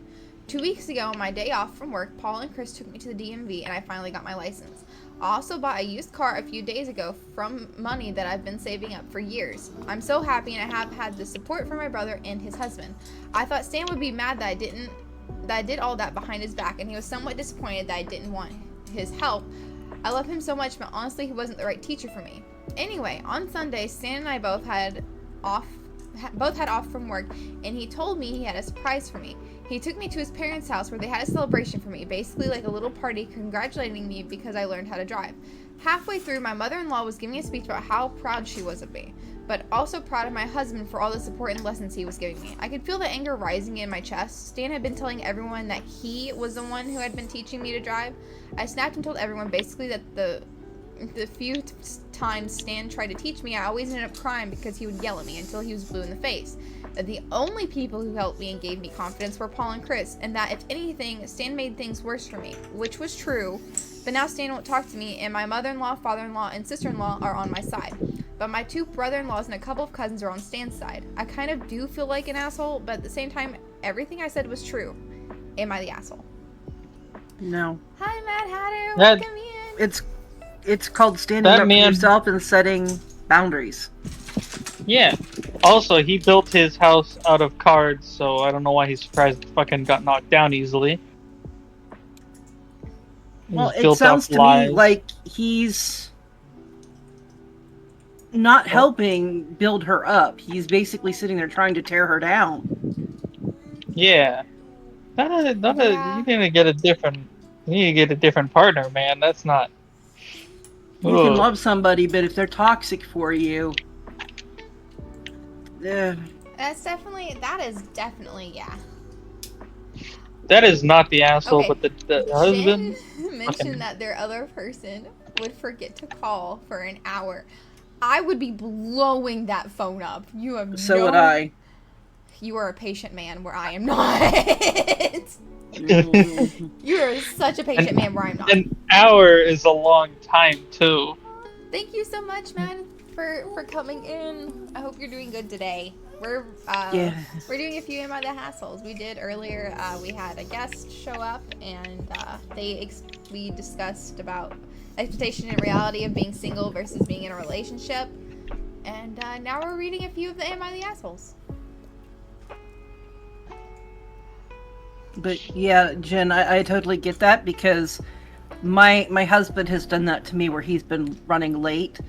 So usually if I don't hear from him when he's supposed to be somewhere, I will text him, "Are you there yet?" Mm-hmm.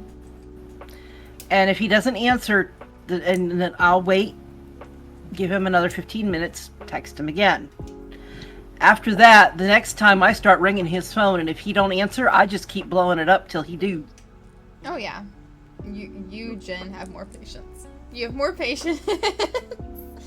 I couldn't. If they say, "Oh, I'll text you when I get home," and it's been a bit of time has passed, I am already like messaging. I'm hitting up every social media. Like, I know you're gonna check one of these. You're gonna check Discord or your actual freaking text or your Facebook or your TikTok or your Instagram. I'm hitting up everything. No, you're not. You're gonna see one of those. I don't care which one it is. You're gonna reply to one of them. Am I the asshole for telling her she's not that smart for buying things she can't afford? Hi, Mimi. Oh. Welcome. This is gonna be interesting. It is. To summarize this, I, 28, have been with my partner for 3 years. Some part of his family are kind of wealthy, but not all of them. His cousin, Mary, around 38F, is very lavish and arrogant. I've never felt welcomed by her.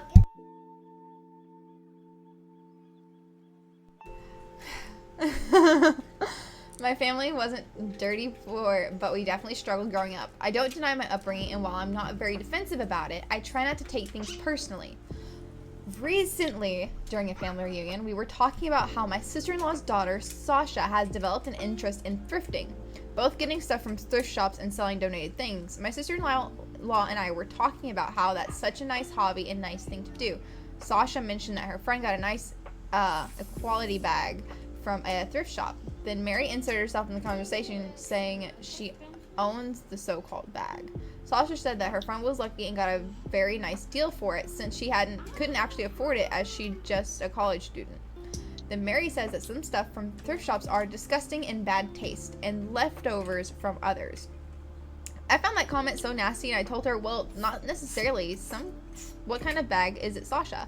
Sasha said the brand, and I asked Mary, what's your bag? And she mentioned the same brand, but gets defensive and adds, I bought a similar bag from the store and had to wait a lot for it. That is how it's done. This bitch. Wow. This is why Oh, I think I'm the no. asshole. I know Mary isn't that wealthy, and they have been struggling financially. Obviously, she keeps that hidden and doesn't speak about it. So I told her, well, it seems that Sasha's friend got a better deal since she bought the disgusting bag for less. Mary asked me, are you calling me disgusting? And I tell her, no, I'm saying that you're not the smartest if you're buying things you can't afford. She got really upset at me and told me I was a very mean person, which I think personally was but I don't care. She deserved that, and I don't think anyone should put down others for no reason, especially if you're not there to defend themselves. Am I the asshole? Oh, this is a little tough because, like, one thing you don't have to say it, but then truth hurts. So I I feel guess you're not. like if you're making a big deal, you are making a big deal about the fact someone thrifted a bag, right? Yeah. And you Yeah. are bragging about the fact, well, I didn't thrift it. I went and bought it at the store like I'm supposed to. Excuse me? You need to be knocked down a couple pegs. Well, and then you add in the fact that she's trying to basically belittle and humiliate the other person. Yeah. Yeah. Like pardon my French, but like her shit don't stink. Mm-hmm. Excuse me, don't be telling somebody else that their choices are bad when you've got your own shit to deal with. I also find it funny. Her fucking house of cards is made. It's made of cards, and it's easily knocked down. It's just like, really? Yeah, that's huge now. You're the one talking. You're the one talking, and you get offended when someone points out your fucking little. My curiosity is what's flaws. the partner's take on this. They didn't have anything added, but I am so curious about the partner's take on this. But damn. I bet the dude who just sat there like, damn. The part just sat there for him like, huh. That's a hard place to be in, yeah. Well, I mean, like, in my case, I grew up thrifting. I grew up poor. I still thrift. Yeah, I still do too. But it's the fact that I grew up poor. We didn't, if you wanted something nice, you either had to make it or find it on a sale. Yeah. Because otherwise you weren't getting it.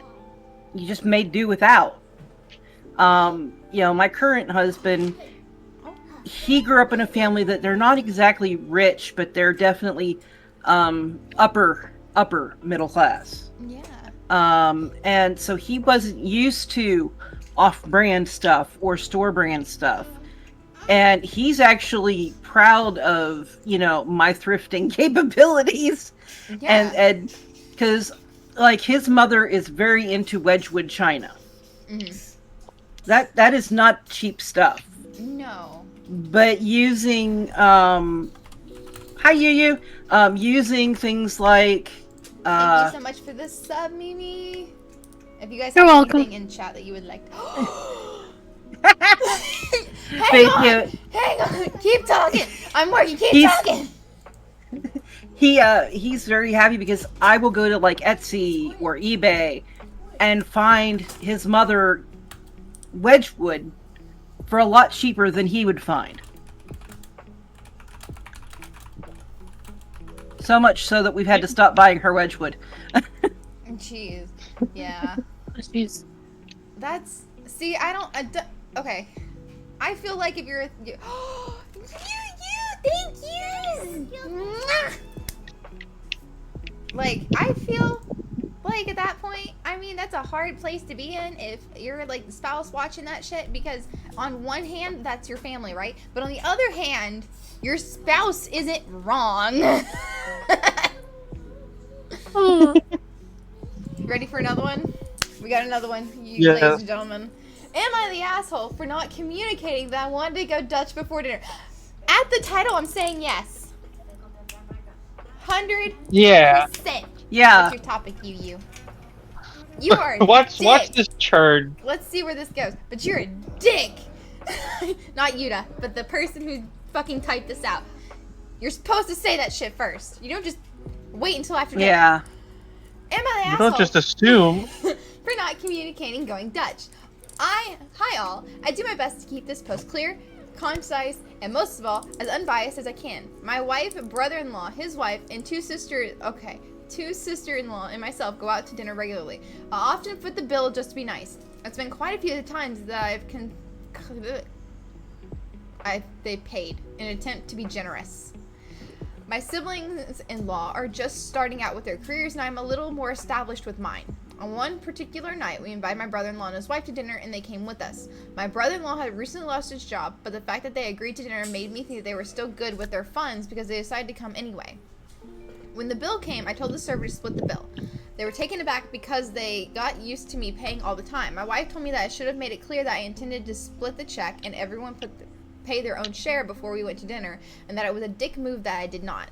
My point of view is that they shouldn't have expected me to pay all the time, and the fact that I've done it so much may have made them entitled to it. Am I the asshole? The invite. He attached the invite. He attached the invite. Here we go. We're going to such and such place at such and such time. You guys are more than welcome to join us if you'd like.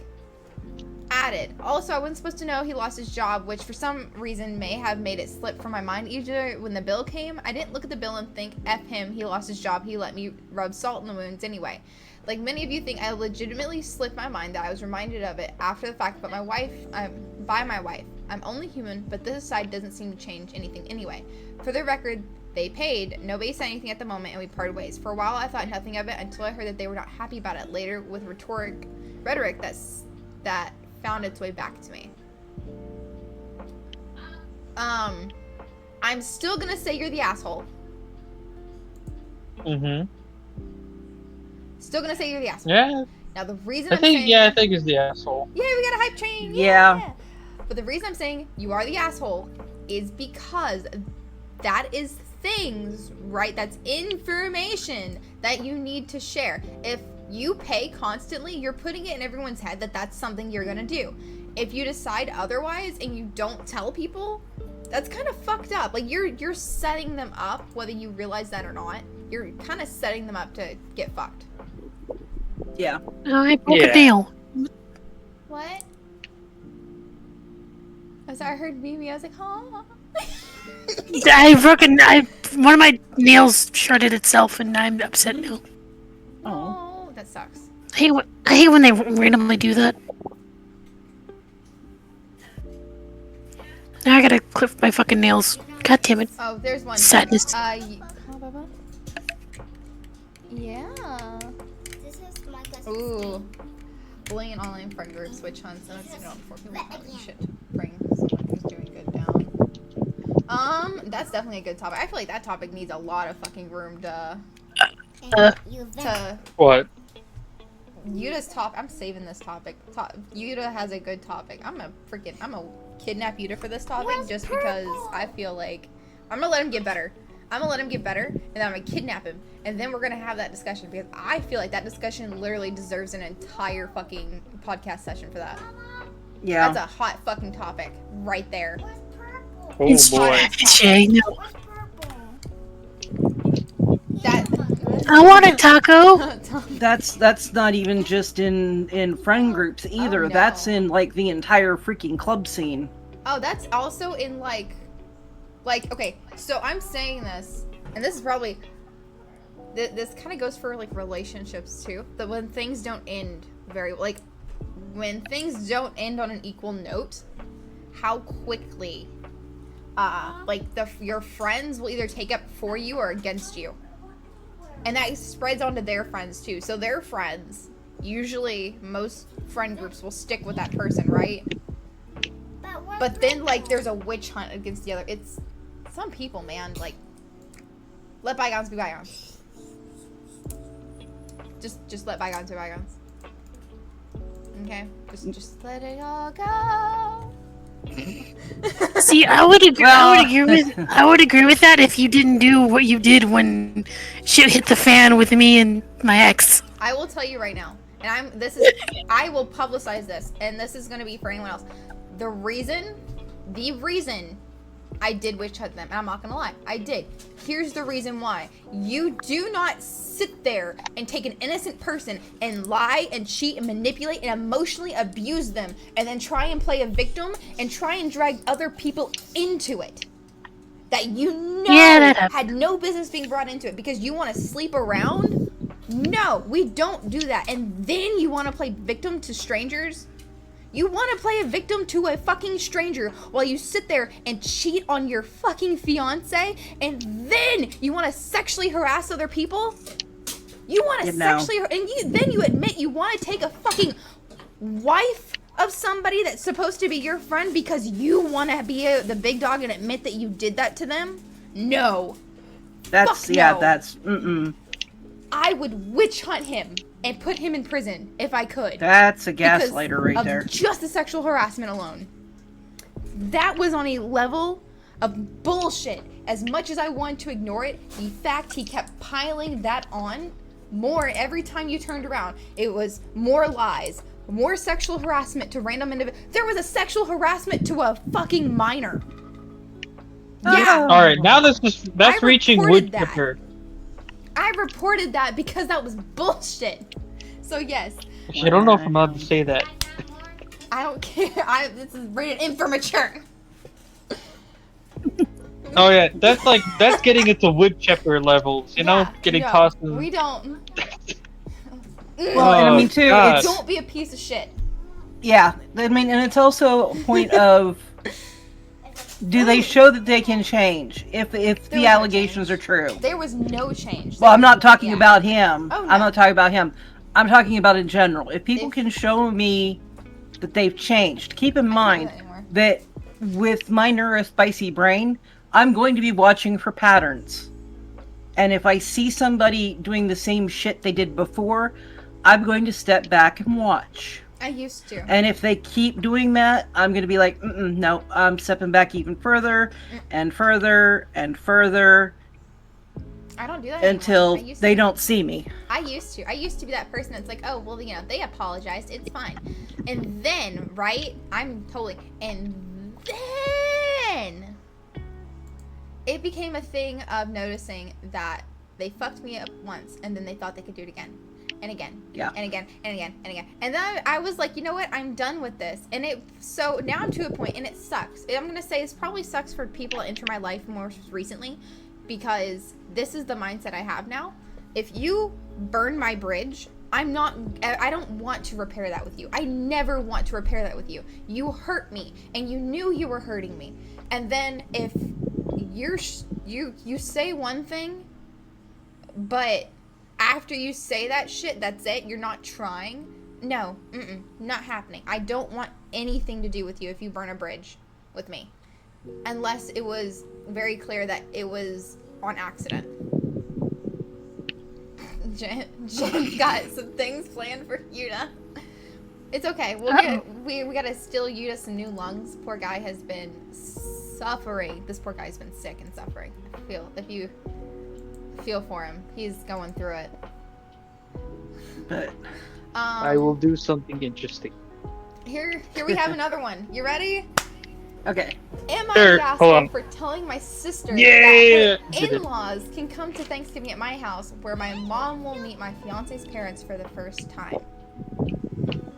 So, their sister has in-laws that cannot come to Thanksgiving. That is basically. Thank you so much for the subby!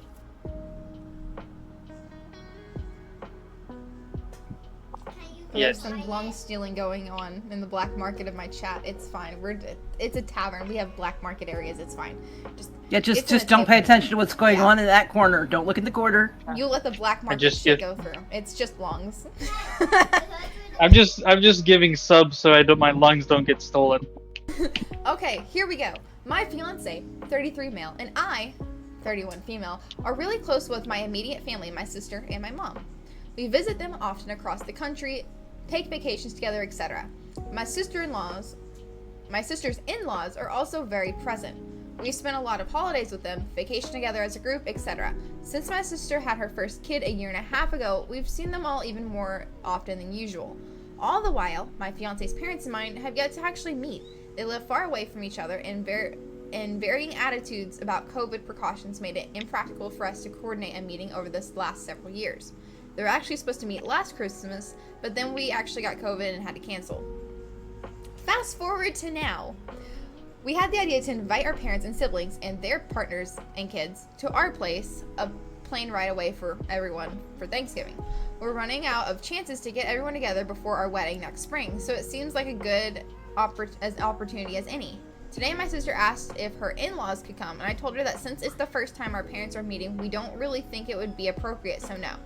I tried to explain it clearly and honestly, but she got angry with me and said holidays are supposed to be inclusive, and if we're not...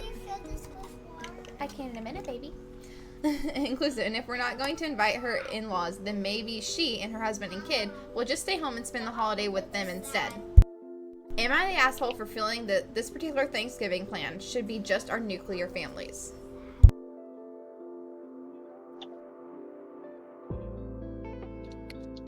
Oh, what do you guys think? I don't know.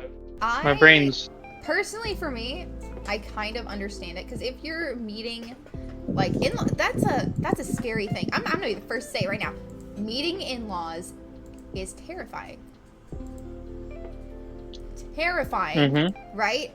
And you need to make sure first that your soon-to-be in-laws and your parents get along without any additional factors involved, in a way. Like, you don't need additional distractions.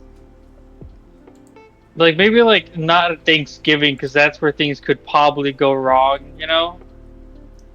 But I understand that this is also their only chance before the wedding. Do I feel like it was probably... It depends... I don't know if it was asked in a nice way, though, and that's really a kind of... Because depending on how it was worded, that could have been really fucked up. Maybe it should have been, like, maybe, like, some kind of thing made, but kind of middle ground made, maybe, but I don't see where any middle ground was even discussed. That's a huge, what the hell? Discuss that shit, man. There's got to be a middle ground somewhere, but that is definitely a tricky am I the asshole. It is tricky. I don't know how I feel about that, because I don't know. That's a very What do I tricky know? am I the asshole, because, like, I don't know how to feel I about don't think anyone's an asshole here. I think it's just kind of like, you know. Yeah, I don't everyone see has, that one being a... I don't think everyone has sucks. I think everyone's just kind of right in their own way, you know? Yeah. I have to agree on that one. I wonder what the comments say What are the comments? under that post. Hang on, I can look. I can look. Thank you for looking. We got a round table discussion over. Look at this. Look at us over here. Yeah. Look at this. It's a round table discussion. Y'all are discussing. I'm just doing art. It's fine. You're here. You're. So it's like I can't even talk about anything going on in my chat right now because I'm like, oh boy. Look, Mimi, you even. Oh God, why am I so big? You got a bouncy. Oh, there. See your bouncy. Yes, I see him. You got a bouncy. We all got bouncies. It's adorable. Yeah. And see, she's just in the corner drawing. Yes. She is sketching for posterity. I'm looking at chat too, and I'm like, what? I looked, and that's why I was face palming. I don't know what I just saw. Okay, so the comments underneath that one.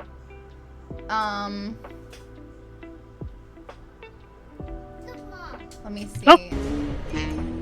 Oh, we got another person. It's you. It is you. Oh no, we're gonna get copyright strike. I don't know if that's how it works on Twitch. No, it's fine. I'm getting you used down. I'm in the middle of trying to get all the bouncies. It's taking a minute. Hello, hello. Hi. Oh, you. Hello. honey. He's stickies. He's stickies. Oh. We got like a round table discussion here. Oh, nice.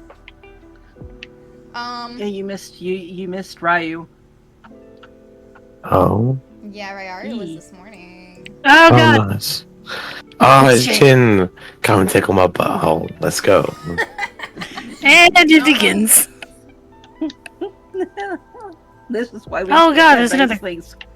Someone said, and this Oh, is the it's most the- recent post. Someone said, commented, "I love her argument that holidays are supposed to be inclusive, so she's pulling herself away from yours because you can't include people who are not related to you or your husband. Issue that blind. That is the first time your parents and your fiance's parents are meeting, and you don't want other people to interfere with that particular moment." I mean, yeah, I can kind of see Yeah. that. That's especially if that's like the only time that, especially because Like mentioned. if it's People are been flying. fully organized, Yeah. as this is when you're meeting my parents, like this is a holiday for like the close family, then yeah, you stick with that. Like it might not be the most interesting thing, but like, people do get very nervous. Like when I met my girlfriend's parents, I was nervous as fuck. But it's like you want to stick to it because it's for your partner. Like there will be plenty of other opportunities to go out with friends and stuff, but you only really get one time to have first impressions with your partner's parents. So you kind of want to put the effort in. Yeah, like, especially since it was mentioned this is one of the few the only time that they could find that works before the wedding. And this is November, and the wedding's in spring, so that's like a really short time frame. Yeah, Yeah. that's Before the wedding. yeah. And on top of that, this includes like they have to fly. Everyone is Well- flying. And it's about Oh. boundaries too, though, because if you think about it, this is supposed to be a special occasion for these particular people. If they're the ones doing the inviting and they're the ones that are flying people, then they're the ones who get to say who comes and who doesn't, because it's their event. Don't be just inviting yourself along to these things. Oh, you guys are going to Spain together? Well, I'm coming now as well. Yeah, no, like, oh, here's another one. This one I think is definitely, it got labeled asshole, so we're gonna see about this one. Oh, I love that. You invite Hello. to my person. Okay, here we go. Am I the asshole for telling my friend it's her fault for being single? I mean, depends on what context. Because, like, if you're being a dick and being like, you're fucking ugly, you're fat, you're single, like, yeah, that's an asshole thing to do. Yeah, like, But if it's like, if you're going around being like, yeah, you eat with your mouth open, you slurp your fingers, like, you pull a weird face, like, when you're happy, like, yeah. You have an ugly laugh. If you're saying shit like that to somebody, so that's why you're single. Yeah, you're a fucking asshole. But if you're being like, it's your fault because you can't really stick to one guy and like you need to settle down, and you're giving it a more like constructive criticism, then I wouldn't say you're an asshole. I mean, it's probably not your place to really say anything. yeah. But friends do support friends, or like, I mean, just friends don't be are- like huffing and puffing. Just don't have 6 girlfriends at once. Here we Yeah. go. My 31 female friend, Sasha, 30. I think, okay, so the person writing this is 31, her friend Sasha's 30. Got you. Is single and has been for a while after getting a divorce last year. They were together for 10 years, married for 5. She always claims she's happy on her own, and if she happens to find someone, it's fine, but she's not actively looking. She's been on a few dates, but always ends up not happy with the guy and never seeing them again. Recently, I set her up with my husband's friend, who's a nice person, good looking, and all. After the date, I asked Sasha how it went, and she wasn't impressed. She said he was quite boring and didn't do anything besides working and playing video games. I told her he's a nice person and she has to give him a chance, and she said she wouldn't because he didn't even believe her when she talked about what she does, claim that she's trying too hard. He told her to be chill because no one's impressed by quirkiness. Honestly, I agree with him. She's on her 30s, not 16 anymore. Her hobbies don't make her unique or quirky, they make her weird. She does things like fencing, lute playing, river dancing, and I said it's her fault for being single, for trying too hard, and she needed to manage her expectations and stop being so weird and into medieval shit. I'm insulted! Whoa! She told me I Damn, was the this- asshole that as her friend I should support her and not expect her to drop who she is just to impress some guy. I replied that sure, but you can't expect to find someone at your age. People don't have time or money for hobbies, and she's privileged. She's self-employed. And she acknowledged that and accept that most guys are not into what she's doing and prefer to chill at home after work. She doesn't expect them to be into what she is, but to at least have one hobby. I said, suit yourself, and she called me an asshole and went home. Not the kink shame. When you say she's into these things, she's not one of these people that likes to dress up like a baby and he's like, Dad, change my diaper. I don't, it doesn't say. No, she said You're right. medieval shit. I don't think I was in the wrong, but my husband kind of agreed with Sasha saying that if she wants to be single, so be it. Her looks will fade and she'll be a weirdo, but I shouldn't have said that. Was I really in the wrong for saying it? Yes! Yes, Yeah. you were. The dick. Jin mean- Sekigahara said, "You can't blame people for liking what they like. No, Yeah. A Yeah. relationship shouldn't be scored off of just hobbies." no, it shouldn't. Like, So, that's such, God, that's so disgusting. That is so Jin- fucking disgusting. Jin, my hubby, you get 5 points because you play video games. That, I'd have no words for that. That one 5 was- points. Yeah, I'm scoring you off your hobbies. You get 5 points. How about just the tip? Oh, okay. I can take that. Well, and I mean, it's the fact is the reason she wants them probably to have hobbies is you want somebody to have some of their own interests. That's part of what makes them interesting. You know, Yeah. not I mean- everybody's going to like the same thing, Yeah. but as long as you have at least a hobby, they know that you're not just going to be sitting there and that they're going to have to feel bad. Exactly. Like, people need hobbies. If you don't have, like, what? I say that. My hobby is video games. So, Absolutely. But you can't shame people's hobbies. 100%. Yeah. You can't do that. My hobby's throwing rocks at cripples. Like, you're not going to shame me for that. What the fuck? You, What? I will spank you, and not in a fun way. UWU. I'm just gonna stick Right, in my then. fucking quarter. What? Can I watch? Totally, Jin, you can hold my hands. You can tickle my butthole. You can tickle my butthole afterwards. Animated emoji underscore popcorn. Lucy, can I get some no, some there's nothing spiked lemonade? here. We're sure. Go get it. Go. Well, welcome to the average you and Jin This conversation. podcast, usually I do a hard cut off at 2. This shit's way too fun. We're extending this goddamn podcast, so I don't know when. This is prime time, baby. Jesse, it's But only in one. all I've been seriousness, streaming for I 2 might give hours. another gifted sub. Okay, here we go. Am I the asshole for not giving my husband a single hour off on Father's Day? Yes. Yeah, God. just Yeah. from Like- What? that is Whoa. Wait, when she says an hour off, what does she mean by an hour of like household I chores think it's or? like, okay, let's ready. Here we go. My husband, 36 male, and I, 33 female, have been married for 8 years and have 3 kids: 5, 3, and a 1-month-old. Ooh, 1-month-old infant. Okay, Ooh. now I see the. Now I see. I'm singing, but I don't know if I'm gonna agree or not. I am currently still recovering from my planned C-section, and it is taking a lot longer than I had hoped. I am not on bed rest, but pretty darn close. Unless it's to go to the bathroom or change or feeding the baby, I'm pretty much always sitting or laying down. I don't like it, but it's what my body needs to heal right now. Both my husband and I are still on maternity/paternity leave. So, for those I don't know, both of them are on leave, if that. Okay. Obviously, that means that pretty much every other aspect of our lives falls on my husband right now. He's been doing a great job of taking care of the older kids and making sure everything in our lives is running as smoothly as it can, given our circumstances. He's also great about taking care of the baby and giving me breaks as much as he can. But I can tell it's starting to wear on him mentally and physically. Neither of us is sleeping well, and I swear he looks like he lost more weight than I have since the baby came. Due to me being pretty much immobile, I can't really go out of the house to do anything without assistance, so I wasn't able to plan anything really fun for Father's Day. I did help the older kids make him cards and ordered him some nice steaks to cook through.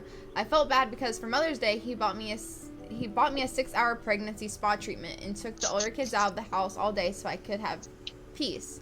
But on the morning of Father's Day, I was feeling worse than usual, as I had to strain myself the day before to pick up something off the floor, and I aggravated my Insarian. So I was laid up all day. Again, this meant my husband had to do literally everything that day.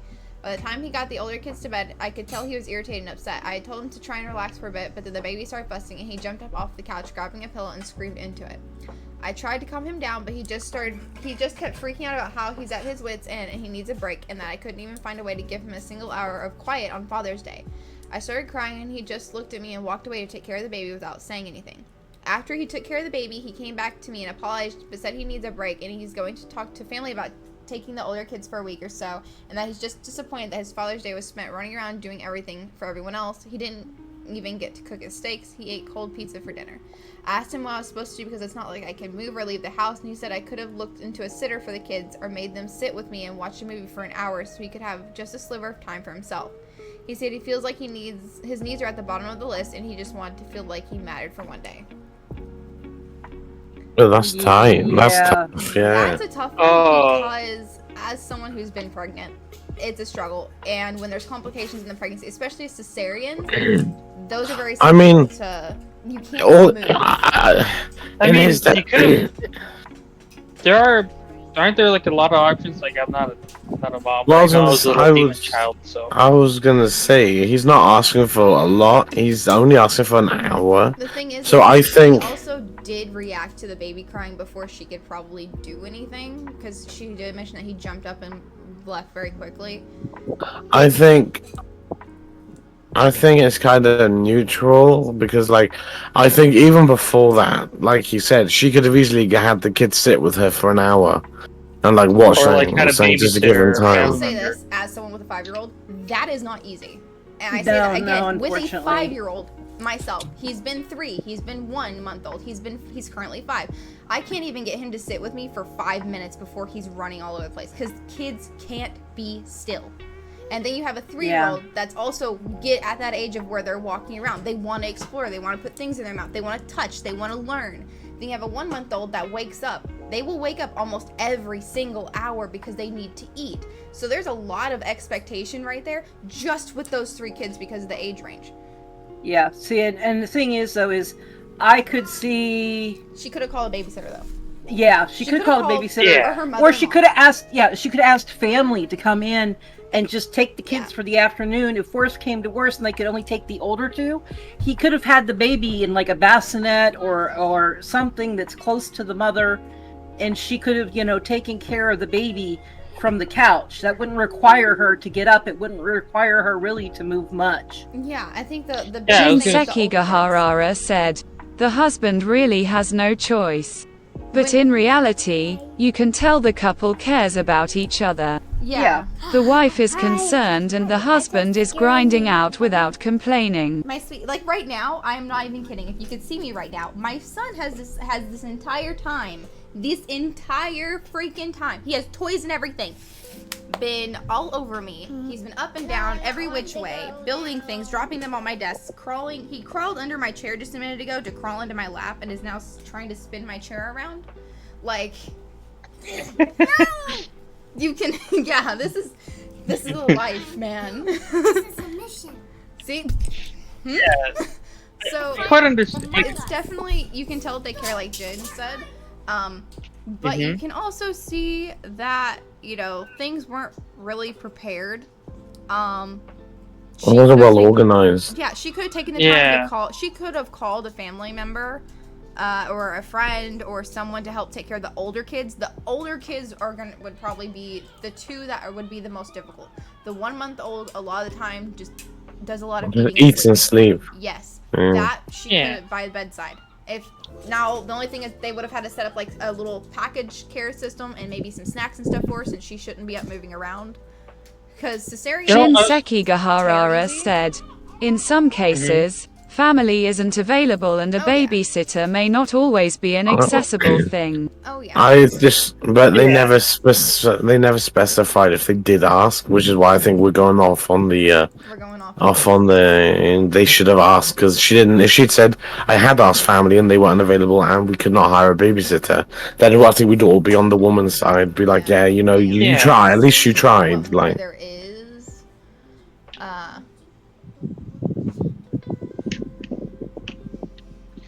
Another thing I was thinking of, like, you had a lot of time to plan ahead of this, no? Like, Yeah. sure, you're Yeah, busy with the baby, but you could. Father's Day the same day every year, so yeah, it's like So, like, you had a lot of time to plan ahead. Like, you could have asked ahead feel of like time, and what it's gets the same as if you did it on a birthday. It's here's the like thing that you guys that needs to be looked at, right?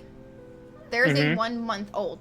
That means their focus was not on a Father's Day. Their focus was literally getting through that pregnancy and that birth. That was the focus. Because out of Mhm. everything, pregnancy and birth is very dangerous. Women Yeah. very quickly will die. I almost died giving birth to my son. Same. It's a Oh, very my oldest. dangerous thing. And so usually when someone is pregnant, the focus for that couple isn't on holidays, on any holidays, not even Mother's Day. The focus is on that pregnancy and making sure that birth goes smoothly and that both survive. Yeah, because especially if it was already a high-risk pregnancy. Most cesareans are because of it Yeah. being high risk, not because it's just easier. Yeah, both of mine were Yeah. C-sections. So that's definitely... both sides, I feel like, need issues on that one. I think there's kind of... there's not any... I'm not putting blame on any one person. I think both are to blame for that issue occurring. Mhm. She could have probably, if there's help available, accessible, she could have reached out to get Tried. help. I feel like He the judgment probably changed should have depending on opened. the situation. He probably, because guys say this to women. I don't know whether or not he's ever said it to her, but guys often vocalize of, if you're feeling a certain way, you need to say something. If you're feeling a certain way, say. If you're tired, if you're overwhelmed, say something. You want us to say something, you need to say something too. So that way communication can help. Things got to be discussed. Everyone's got to talk. You can't just create a wall and expect someone to read your mind through it. Both sides need to work on that shit. Jinseki Gaharara said, I was a C-section baby cause my head too damn big. Rainer was almost going to be a C-section. damn, nothing changes. You think I joke? No, I know your head's too big. I'm joking. My I my can't wear eldest. hats. My But you eldest. can wear me. My eldest. I didn't dilate with my eldest. Oh no. So so the baby went into fetal distress, and so C-section emergency one, yay. So the second one, I had placenta previa, and I almost lost them 3 times during the pregnancy. That's scary. Yeah, it is, and so it was C-section both times because of it. So yeah, and the other thing too is a lot of people will be like, oh well, I was able to do blah blah blah blah after my C-section. Good for you. I'm happy you were able to. Not everybody has that ability. Some people, there's complications, or their body just can't handle it as well as yours did. So it's that thing of people expect just because they were able to do it, well, you should be able to do it. It doesn't work like that. It's not a one size fits all.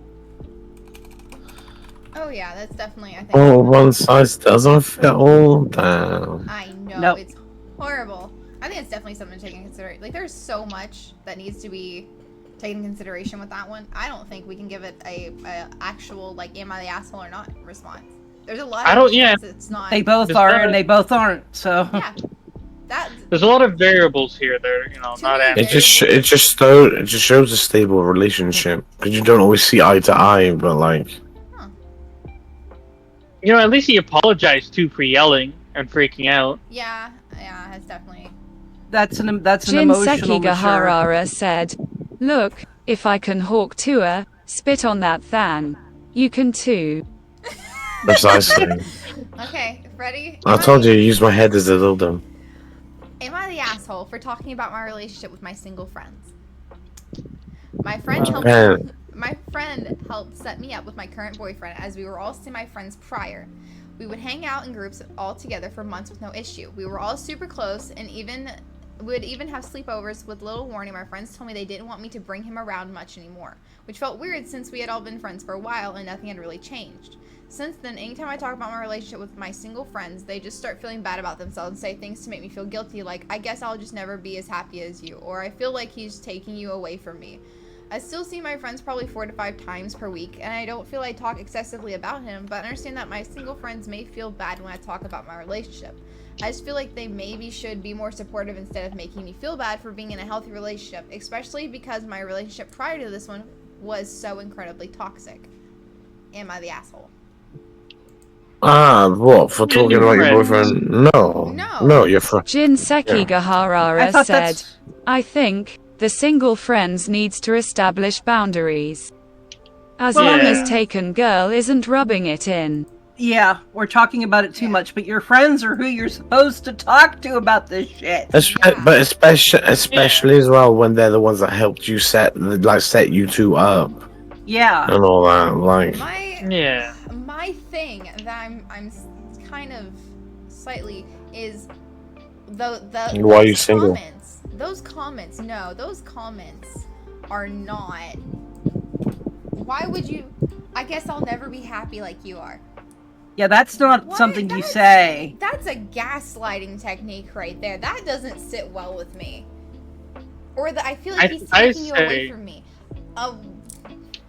There's better ways to say that, or I feel like Manipulative behavior. It is, especially when they're spending 4 to 5 times a week together as friends. Without naming names, because I don't want to name any names, I was in the exact same situation with my new partner, with my friend who we've dubbed Huffin' and Puffin, where he threw a hissy fit because even though he has like 3 girlfriends, like he once he found out I was in a stable and happy relationship, he was like, "Oh well, she's clearly stealing you away from me. You're not gonna have any time for me," and all that. He gave me that whole speech. That just feels disgusting.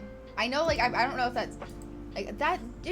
No, don't be that person, please. Like, I don't think. I guess you a hat.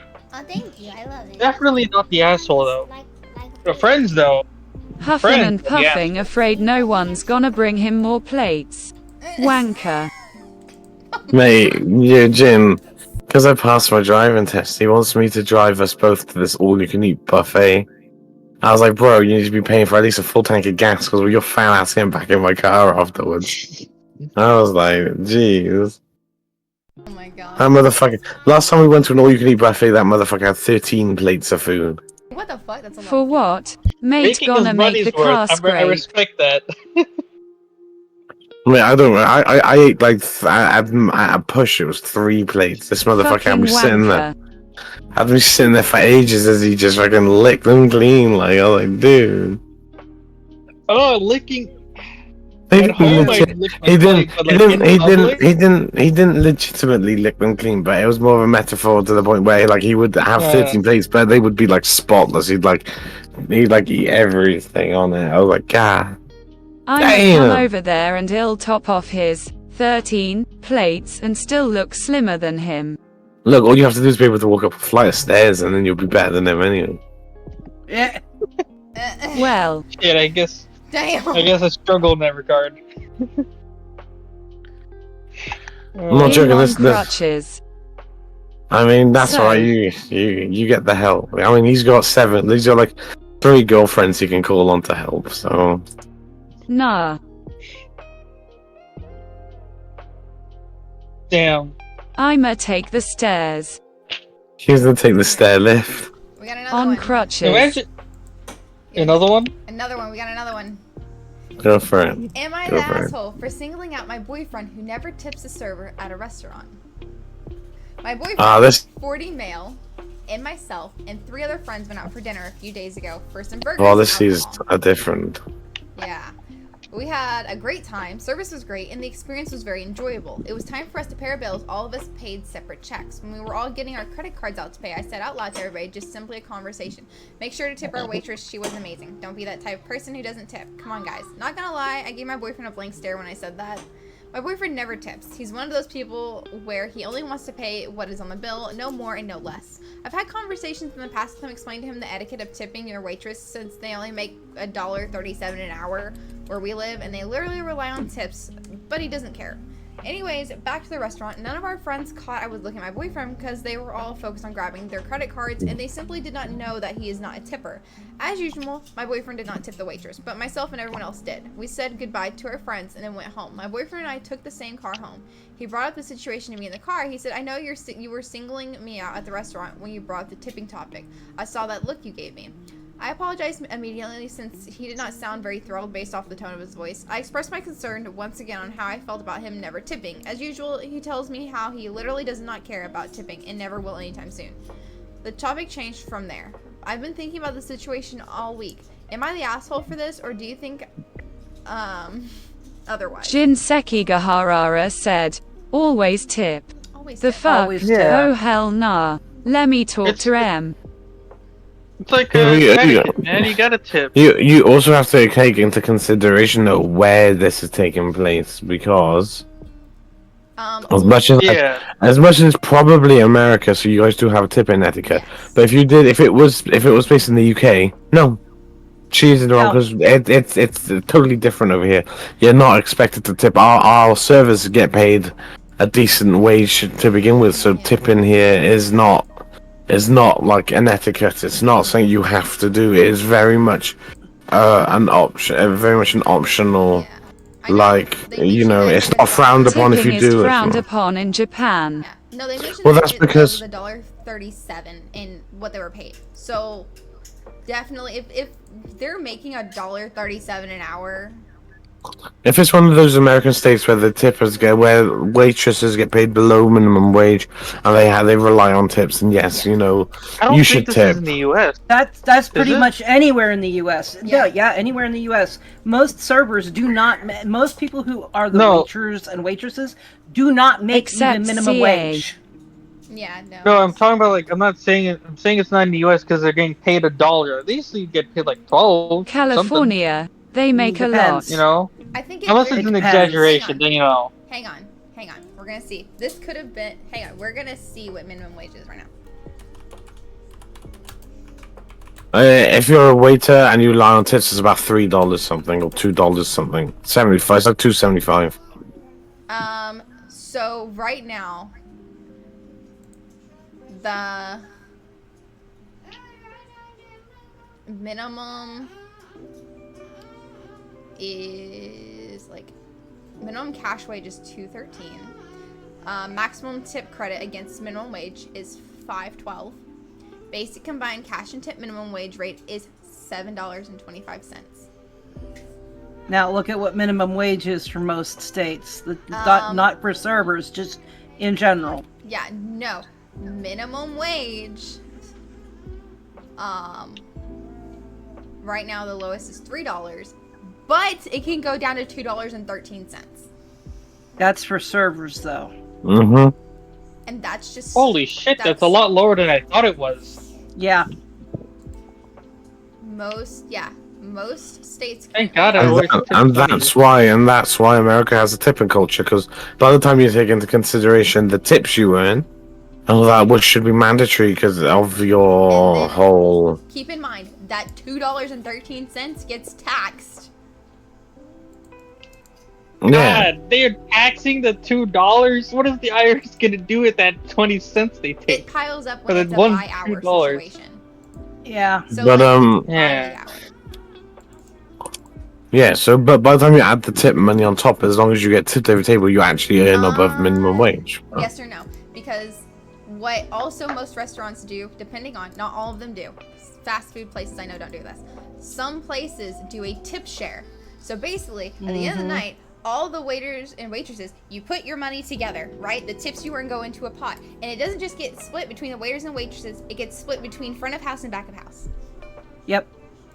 I think that's fair because Yeah, I used to that be is. as somebody who used to be a head chef.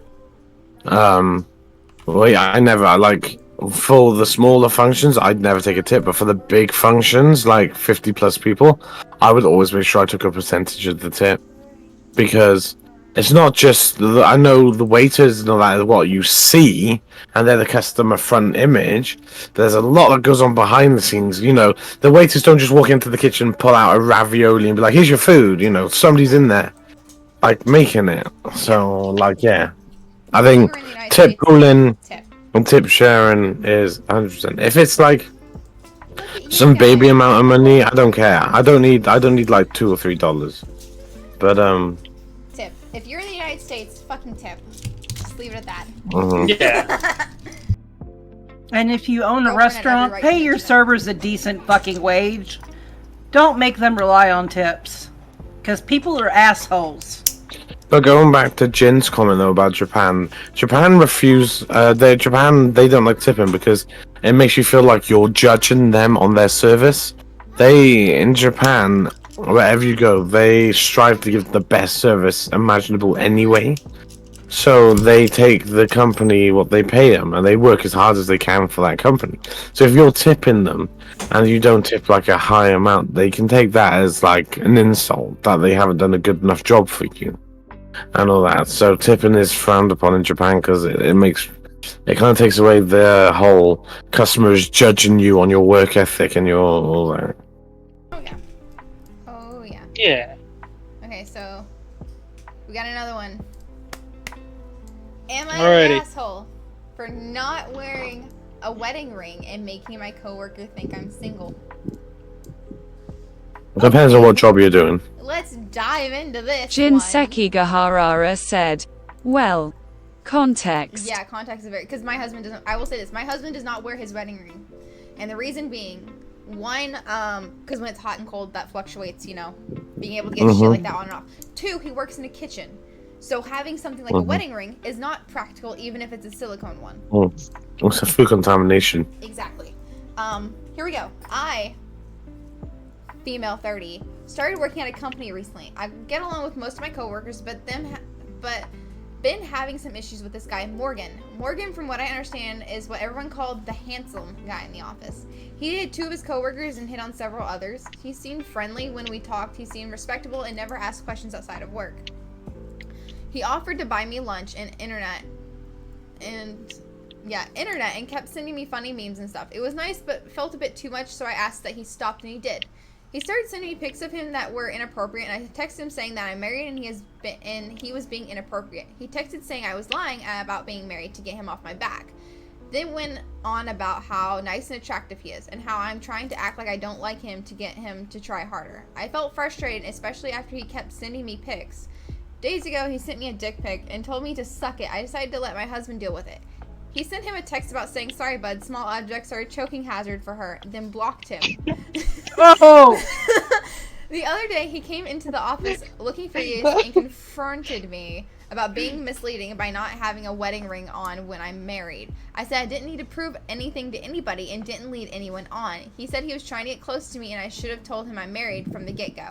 I said I was sorry, but he shouldn't have basically tried to enforce a relationship with someone regardless if they're in a relationship or not. He said that my husband and I were rude and offensive, then rushed out.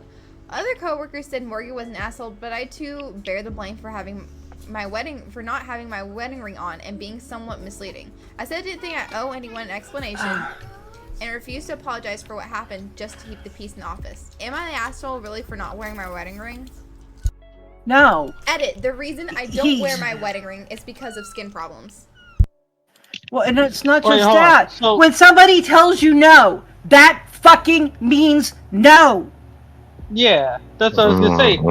You're just harassing her. You just fucking. What's it called? Workplace. Jinseki I Gaharara know there's a said, thing. this is an interesting topic that Kat and I talked about the other day. My question I is, feel like she should take this up with her boss. my question is for her is, since the ring, is it just that type of ring, like the metal, or what is it? Because she has skin problems. Is it because of the friction? It's probably because it gets a little hot underneath. Because like if she has like I don't know, psoriasis. Does psoriasis work like that? I don't know. Yeah, psoriasis. You can't. Yeah, really because wear I anything have on it. psoriasis, and then too cold or too hot on my skin kind of makes it all crank like all breaky, very uncomfortable. So I guess part of why she takes it off at work, 'cause, she works a long day, probably sweating or something. It sounds like she You maybe know. doesn't wear it at all, especially if she has skin problems. I mean, regardless, Regardless, he had no business. I mean, Regardless. regardless of if she wants to wear it or not, he was fully aware of her situation. She said no. If you cannot respect somebody who has no interest in you, not everyone who thinks they're a stud is a stud. Like, just like move on. There's plenty more actual single woman in the scene. Yeah, Burster has a good point when he said And he's it's against and he food said- rules to wear he his said- ring, just like you said, Yuta. Yeah, and he sent an unsolicited dick pic too. Which don't Just do that. no. Just no. I don't know. That's- That's a tough one, and that's only because I've been on the receiving end of that, being a DJ in the scene. Like, I've received a few. I think it's another thing is because she said no. I think that's something you got to bring up with HR too, because he's harassing her. Yeah, 100% a HR issue. Straight up 100%. harassing. He's practically That guy booty needs to be- tickling her. Which some do. God. That's the easiest, not the asshole, and the guy's You the mean asshole. I've said right. Yuta, you've been getting pics of my man, huh? Huh? I'll fight Oh you. yeah, totally. I'm not just her. I've had pics of your man. I've had pics of you. I've had pics of the door. I've had pics of fucking you in the bath. And like, I needed to see that bath I'm gonna hold when I die. Like, Harara said, no means no. Exactly. That's why I always make disclaimers about consent when people get spicy with me. B. Not wearing a ring is one thing, but if you are actively trying to mislead someone, that's a slap on the wrist. Oh yeah. So make sure to establish boundaries real quick. Oh yeah, she did the right thing. She Which established she did. boundaries and all that. She's definitely not the asshole in this situation. Yeah, definitely not the asshole. The guy, on the other hand, is a mega asshole. Oh, Holy. he needs to go. He just needs to Yeah. You just get fired. Hang on. First he's debated. first to just masturbated. What? Gonna send dick pics What? all around. He debated. Hey, let's Now go. begs the question of how many other women he's done that to in the workplace. Well, it was mentioned that he had dated 2 women in the office and done this, I think, messed with multiple others, like annoying the fuck out of them. So I'm going to say probably pretty frequently, but I know in an office setting, if he is probably a higher than some of the workers, then he's probably using that as an advantage. Well, if Yeah. all the women in the office have a magnifying glass. Yeah. The Damn. husband's response was fucking gangster, by the way. That dude didn't have to be that chill about it, but god damn. Okay, so here's another one. Ready? Am I I'm the ready. asshole for not dating single dads? That's a preference. That's a preference. I mean- I'm gonna say That's it's a a preference. preference. Wait, what? Someone said, "Am It's a I the preference. asshole for Again. not dating single dads?" It's a preference thing. I can't say. I wonder you'd why be you an need to arsehole. ask this. It's just a preference. It's a preference, but we're gonna read. Oh my god, this is a lot of shit. Oh, Oh lord. Is it a novel? LMAO. here we go. Again. Okay. Hi everyone. I'm used to throwaway count for obvious reasons, and I'm typing this on mobile, so please forgive any spelling errors. Spell check has it out for me. If I fuck this up, we're blaming this on the spelling. I recently left a long-term relationship and am out on the dating scene again. I've been using dating apps and online dating sites since I find I usually have better luck talking to people also interested in dating. Like everyone else, I put that what is important to me in my bio. One of my few deal breakers is kids. I don't want any, and I don't want to date someone who has them or wants them. There are many reasons for this, but it really boils down to incompatibility. Wanting children versus not puts us on very different paths in life. I held to this rule no matter what. If a guy has a kid in his bio, I pass. If I find out he has them and wants them after talking, I walk away. In my mind, in my mid-20s, yeah, fuck it, typo right there, gonna bother me. And I'm looking for a guy around my age, which means some guys will already have kids, so I keep this in my bio to preemptively weed them out. This doesn't stop guys from lying or matching with me just to complain about how I am selfish, rude, too dumb to know what I want, and missing out on the greatest joys in life, etc. I can deal with internet trolls and usually just brush it off.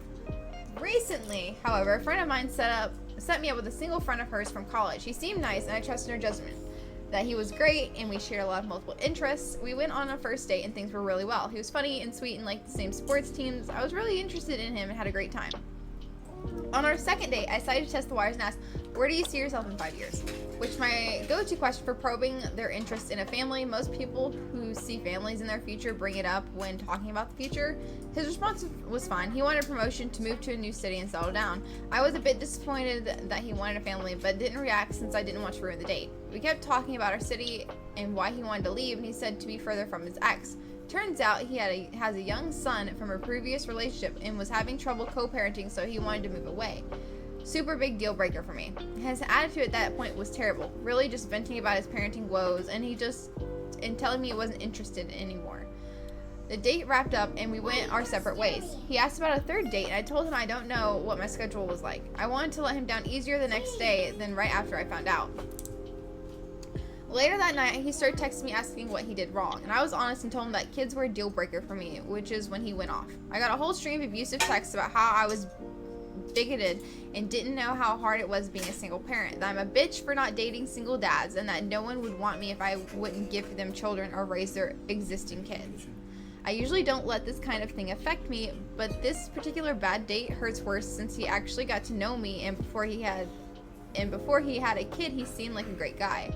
I got a text from him today apologizing and talking about how he was just frustrated since he gets turned down a lot. He wants me to give him another chance and claims that his kid won't have any impact on our dating, which I don't believe to be true. So am I really the asshole for refusing to date an otherwise good guy because he has a kid? Edit to add, I am not considered dating him anymore because of how nasty he was to me. However, this has gotten me thinking in general on him. I'm being an asshole to all the other guys who want kids that I pass on? Jinseki Gaharara said, that's a preference that's she entitled to. Should she open her mind up? Absolutely. But she has her preferences and that's that. Oh, well, yeah. I mean, if somebody does, and this is speaking as somebody who's a parent and a grandparent, if somebody doesn't want kids, that's their choice. You know, when you're a female, you get tired of doctors telling you, well, you can't have this procedure because what if your husband wants to have children someday? Oh, yeah. No, that's a serious issue. Is like, explain to me this. As a woman, if you decide, hey, I already know I don't want kids, it's not something I want for myself, or, right, you have one kid, and you decide that you're done, and you go to get anything done to get yourself to where you can't have any more kids, the first thing that they ask is, have you talked to your husband about this? We need your husband to sign this paper. It's not his body! Yep, in my case in the 90s, when I had my youngest, because I'd had 3 miscarriages and trouble with both of my children, I was 24. And my husband signed the paperwork to have my tubes tied. No one asked me. I was not considered in this equation. Yeah, like I understand wanting to, I understand if you are married that maybe they want like both signatures. Hang on. I've come to bargain. I'm doing some shuffling. Like wanted both signatures, right? So that way, like, you know, make sure that all parties are aware, you know? Yep. All parties know what's going on. But it's different when there's like one child, it's already been all discussed, right? And they're like still hounding you of, well, you may want this in the future. Well, you probably shouldn't do this right now. Well, I don't think that's a good choice for you, or because of X, Y, and Z, I don't feel comfortable doing this. You'll have to go ask someone else. Like, but yeah, it's the fact of if she doesn't want kids, that's her choice. Oh yeah. Doesn't matter who the guy is. It's just like some guys don't want to date a single mother. That's their choice. Yep. That's a preference. Yeah, and women don't get, you know, men don't get shit on so much for that. But, you know, when somebody doesn't want kids, it doesn't matter if it's male, female, non-binary. You don't sit there and tell them, well, you don't know what you're missing. I'm sorry, people can look around and see what they're missing. Oh yeah. It's one of those things of like, people have preferences, they have their decisions. Why is that a bad thing? Yep. Like, I don't understand why let's just be, it makes no sense to me. And it's like Jen said, it's a preference. And I apologize, I'm being pinged. I am needed elsewhere. But it was good talking with fun. everybody. I will catch everybody another time. See you guys later. See ya. You know, I didn't expect to be here for this long talking about the am I the asshole things. Oh yeah. Very fun. Oh yeah. We got this. We got a whole slew of people today. Yeah, now we're just sitting at the round table. We are. I had to shuffle people around. Look at us. Look at us all there. Just round table discussion. Yeah. Oh no. Plague Daddy Burster said, "We all know him, the asshole." You're my asshole though. Okay, am I the asshole for telling my friend she's still single due to having 5 babies by different fathers? Damn! Jesus! I don't have time for that. Okay. That's like... There is an update. Doesn't having a baby wear down on your body? Okay, so there is an update, I will say at the end of this. I'm not going to say it till the end though. Alrighty. She finished, I'm not, there's not really ages in this, so we're just gonna guesstimate here. She finished her divorce, her 5th divorce 2 years ago. For these 2 years, she kept asking me questions that also insult me. How'd you get a man at 30 with kids? It's because you're so skinny. Do I have to stop eating like you? Haha. You have so many dates. Guys only want basic blondes who are girly. Did you only talk about sex with them? What the fuck is this? For 2 years, I have brushed off the insults and replied with, you're in a small town, focus on yourself, and someone special will come. Finally, she asked for the 1000th time, how'd you get any dates at 30 with kids? You don't even have a real job. Tell me the truth, why can't I get anyone? I replied honestly and said, you've had 5 kids with different dads and none of them pay child support. It's going to be hard for someone to accept that when you openly are looking for a father figure. This launched her into an insult fury and she hung up on me. For reference, I'm not skinny, but I work out, healthy weight. I eat more than her, honestly, not starving. I'm girly about some things, I guess. I have 2 kids from the same dad, and we split custody 50-50. I work in the adult industry, but only need to put in 8 to 10 hours a week to make a way around the average income. She keeps insulting my work, even though she tried to do it as well. I also have a vanilla job and an MBA. I was tired of being hit low quality and untrue insults, so I replied with what I thought was the truth. Now all of our mutual friends are saying I have skinny privilege and such. I'm entitled and don't understand what she's going through. They said it was messed up to say that and I'm a shitty friend and I get whatever I want. She's not going through anything that major. She's just dating and being a mom like I had to do. Now I'm stuck with my mouth shut. I'm mad at everyone because I'm not privileged. I'm mad at everyone because I'm not privileged or entitled at all. I've worked very hard for anything and everything I have. Side note, the girl keeps talking about her. Am I the asshole for saying that? Update. I had hateful calls and texts all night, but I decided to block them all. I sent one message to my ex-friend explaining what I already told her. I didn't like her insults, coupled with a question. I wished her well in the future and not to contact me anymore.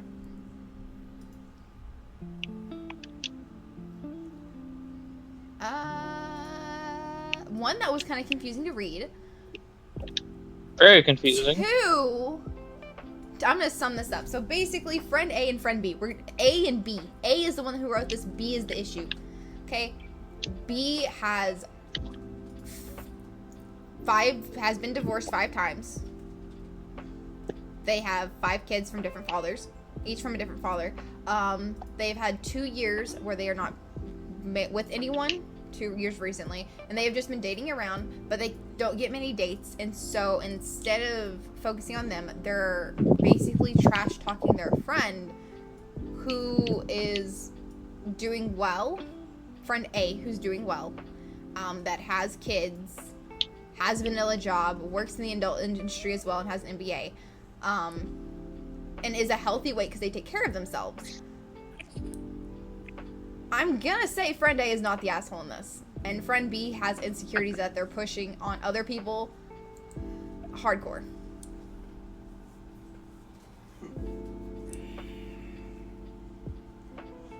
Hello. That's how I can't wash You have to ask people, baby. I have a Capri Sun. I am a happy bean. Oh, you have a Capri Sun, that's good. Yeah.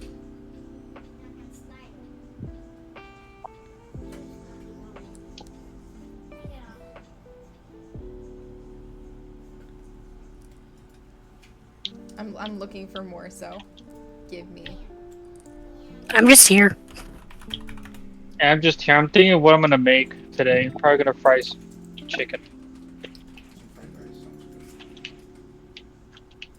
Fried rice does Some sound fried really good. chicken sandwiches. Fried chicken sandwiches. Oh. Oh wow, this is a big one. Get in the hole. There you go. Am I the asshole for telling a married woman her marriage sounds miserable? Oh boy. Was that... How was that said, though? Okay. I, 45 female, attended a wedding a few weeks ago when my cousin, 55 female, was talking about how she wished I would marry. I've heard the struggles of her marriage. She cheated, he took her back, they do everything he wants, she's given up her hobbies and learned to enjoy his. He controls the money, she works part-time, and she can never afford to live on her own, etc. For 20 years, I've heard how I should get married. I've always said it's not a priority, and if it happens, it happens. I've repeatedly said throughout the years I enjoy being single. I've been proposed to multiple times, and I like living life on my terms. I can embrace my hobbies, which are expensive, have a great job, I live on my own, and have great friends. I travel, I've had great LTRs, my life is full, I've been financially independent since I was 22. She's never been financially independent. The entire family knows I'm generous with my time and money, whether it's a gift or helping somebody out financially without expecting repayment, electricity, groceries, school expenses, etc. Marriage has never been a priority for me. I finally had it with comments and her not respecting my life. I finally told her I expect her opinion, but I felt like her marriage was that of convenience and sounds absolutely miserable to me. I would die a slow death if I was in a marriage like hers, all of which is true. I like being able to make my own decisions, and if the right person comes along, it's fine, but that is not a goal of mine, never has been. The look of shock on her face said it all. She didn't care for that and is painting me out to be mean. After 20 years of comments and pressure, I finally said what needed to be said to get the comments to stop. She couldn't fathom that somebody wouldn't want to have her life, and to me it sounds like a prison sentence. She also can't fathom that somebody could be happy living my life. Hi, Ronan! Update. More on her audacity. She called me an hour ago bitching me out because I offered to give my second car to my brother's daughter for her 16th birthday since I never drive it. My niece posted on social media thanking me for being generous. She wanted to know why I couldn't offer it to her kid who's in college and needs it more than my niece. I simply told her it's my decision what I do with my car and that my niece and I are close. She went on for 20 minutes before I bluntly said, it's my car and my choice. Deal with it.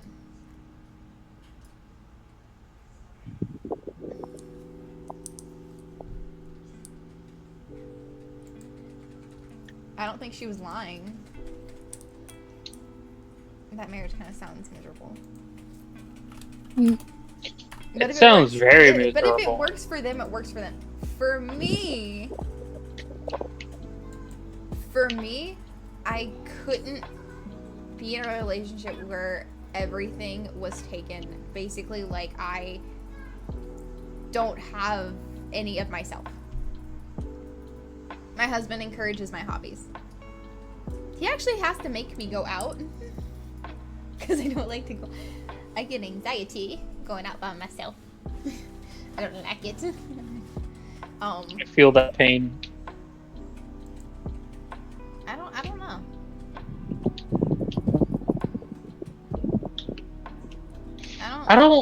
know. I don't think that they're asshole. I mean, maybe they're kind of the asshole if they said it in a weird, like a very. Brain cells are trying to think. They're churning. Yeah. I mean, hi, Ronan. no. Yeah, that's a very we'll got a couple more. Yeah. Am I the asshole for telling my brother's coworker that we're not married? Boyfriend and husband are not the same. Point that out right now. Just like girlfriend and wife are not the same. Yeah. I've been with my boyfriend for about 5 years. We live together. He does not want to get married, which is fine with now, but it was a point of contention early on in our relationship. Boyfriend was talking to coworker on Zoom when I brought him some coffee. Coworker said something like, "Oh, is this the lovely wife I've heard so much about?" And something like, "Thanks, but we're not married." He said, "Oh." I said, "Thanks, but we're..." Something like, "Thanks, but we're not married." He said, "Oh, boyfriend always calls you his wife," and then introduced him. I introduced myself and ended the conversation and left as quickly as I could while still being polite because both boyfriend and coworker were giving me a weird vibe. A little while later, boyfriend comes out of the office and said, "What was that?" I didn't know what he meant, so I asked what was what. Boyfriend then said that there was absolutely no need for me to correct coworker and that it is better if people think I'm his wife. I said I'm not his wife, I'm his girlfriend, and he never told me that he told other people that I'm his wife. This somehow became an argument, with my side being that boyfriend never told me that his coworkers think we're married, and boyfriend's side being that I should have figured that being called his wife indicated that coworker thought I was his wife and I shouldn't have corrected him. And when I said I thought he just made an assumption, boyfriend said that wasn't the point. The point was that there was no need to correct him, that it was rude, and that it made boyfriend look like a dickhead.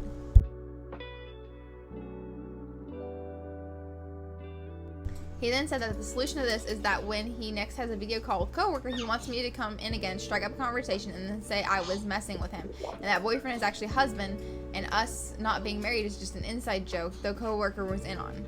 I then said that that was the dumbest fucking plan he'd ever come up with, and no fucking way am I doing that.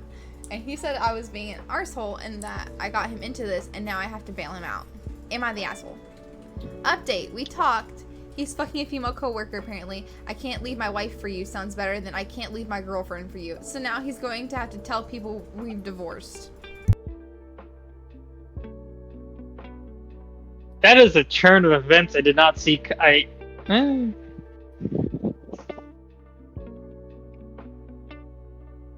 As bad as that all like is, I feel like it's somehow not as bad. And I know it's still bad. It's still bad. Don't cheat. It's still bad.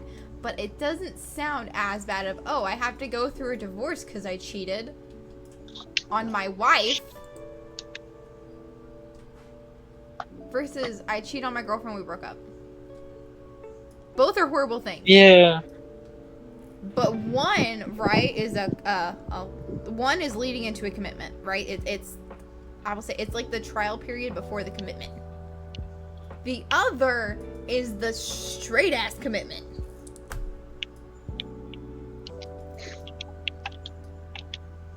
I don't know. She's definitely not the asshole in that one. Definitely not the asshole. That is a very weird situation.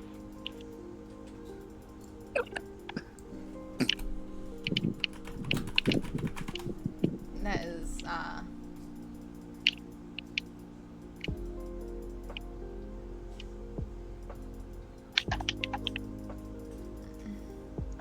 What was that guy's plan anyways? I don't even know.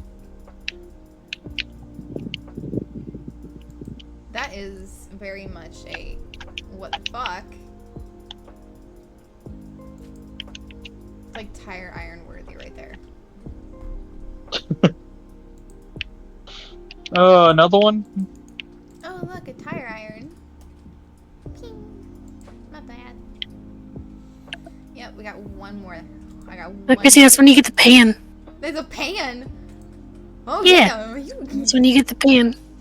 Like the pan with the grits or just the regular pan we talking? Like we got a which pan? Is it like a cast iron pan? Yes. We're deep diving into this pan. It's a cast iron pan. How big? Are we talking like tortilla big? We talking egg big? Or are we like going Hold on, I gotta find the TikTok, hold on. like the 12-inch pan? Is it a comically large pan? Do the 12-inch. That thing's got a decent size to it. And heft. Huh? Yeah, first you're saying decent weight. Boom. There we go. You do the 12-inch pan right there. It's got that nice, and you got a nice backswing too. Just pong pong.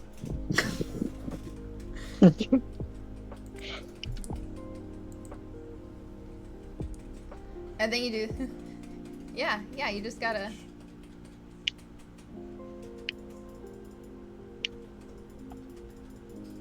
Just a few hits here and there.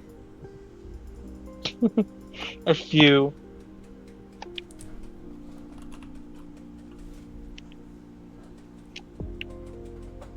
Yes. So Would it be a hot pan or a cold pan though? Do a hot pan. So you do that. You hit them and then you do this. Fuck you. I think the dragon deserves another taco. Chrissy, this pan. I sent you a TikTok. You sent me a TikTok? Yes, Pan. that pan. Thank you for feeding Harley D. And then all of a sudden you hear this. Oh yeah. You do this, right? You smack them. And then you do. Fuck you. Right? No. So when you smack them and then you do the. Where is it? Hold on, I gotta find it. I have it somewhere. There it is. You do this. Oh my god, yes. And then you end up with this. Blood for the blood god. Blood for the blood god. Yes. Blood for the blood. I'm not putting this one on Spotify. This podcast is not going on Spotify. The next one will. Oh, you have a Spotify yeah. podcast? I mean, the old one was on there, but then I took it down because it had some issues. So. Nothing. Fluff. Okay, here we go. Shit, I lost the paper. Wrong one. Okay. This one. Am I the asshole for making my husband miss his best friend's wedding? Context. Yeah, context. Definitely context on this one. I, 37 female, and my husband, 32 male, expect our first child in the next few months. It was taking us a long time to get here, as I struggle with infertility issues, so while the pregnancy was wanted, it was a surprise when it occurred. My due date falls a week before my husband's best friend's wedding, 2 hours away from where we live. My husband is the best man.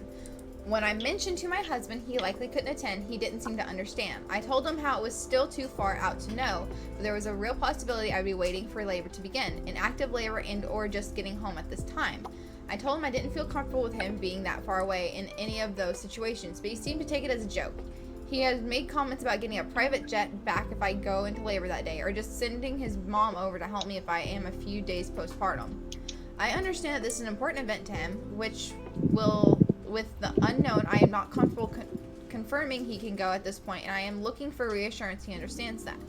I understand I could likely go into labor early, giving a long enough window, and I could feel more comfortable with him leaving me for a period of time, 8-ish hours, returning back and not staying over. But that's the only situation I can see that is possible for him to attend. A little bit of clarity. I am not trying to say he can't go 100%. I'm asking him to understand that there is very real situations that mean he may not be able to go whether the baby is here or not. Pregnancy complications would void the idea he could go if the baby is here. Doctors saying baby is coming any day or you are high risk would void him being able to go if baby isn't here. No signs of labor on that day, early delivery where I could be home and settling for a weekish with other support, completely okay. It just seems like I am being forced to shoulder the burden and the anxiety of being a very complicated situation versus having my feelings validated. That we may not know what's going to happen now that but there needs to be a real yet flexible plan. Clarification. Part 2. The wedding is 5 days after my due date, and FTM usually go longer than 40 weeks.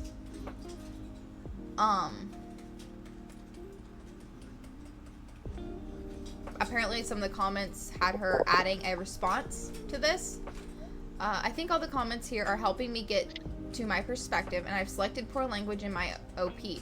I'm not really the logistics. It's not really the logistics here for me if it should be 2 days before he can go or 2 days after. It's the willingness and emotional support to figure out the best plan. Do I think my needs are higher than his best friend's? Yes. I do understand reading these comments that also may minimize my husband's needs. This may make me sound like more of an like the asshole, but I am just looking for reassurance that he understands and wants to prioritize me, especially if there are ways I can still see it coming or see it working. I agree, I should not have come at it from a place of no that was dictated by fear and trying to control the unknown, which is my responsibility.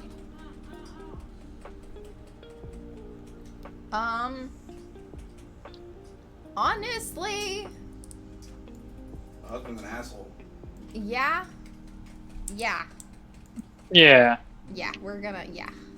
husband's an asshole. Husband is an asshole. I agree with Burster. But especially, as I've said before, pregnancy is a very risky thing. And if there's any complications, there was a time we had to have a conversation.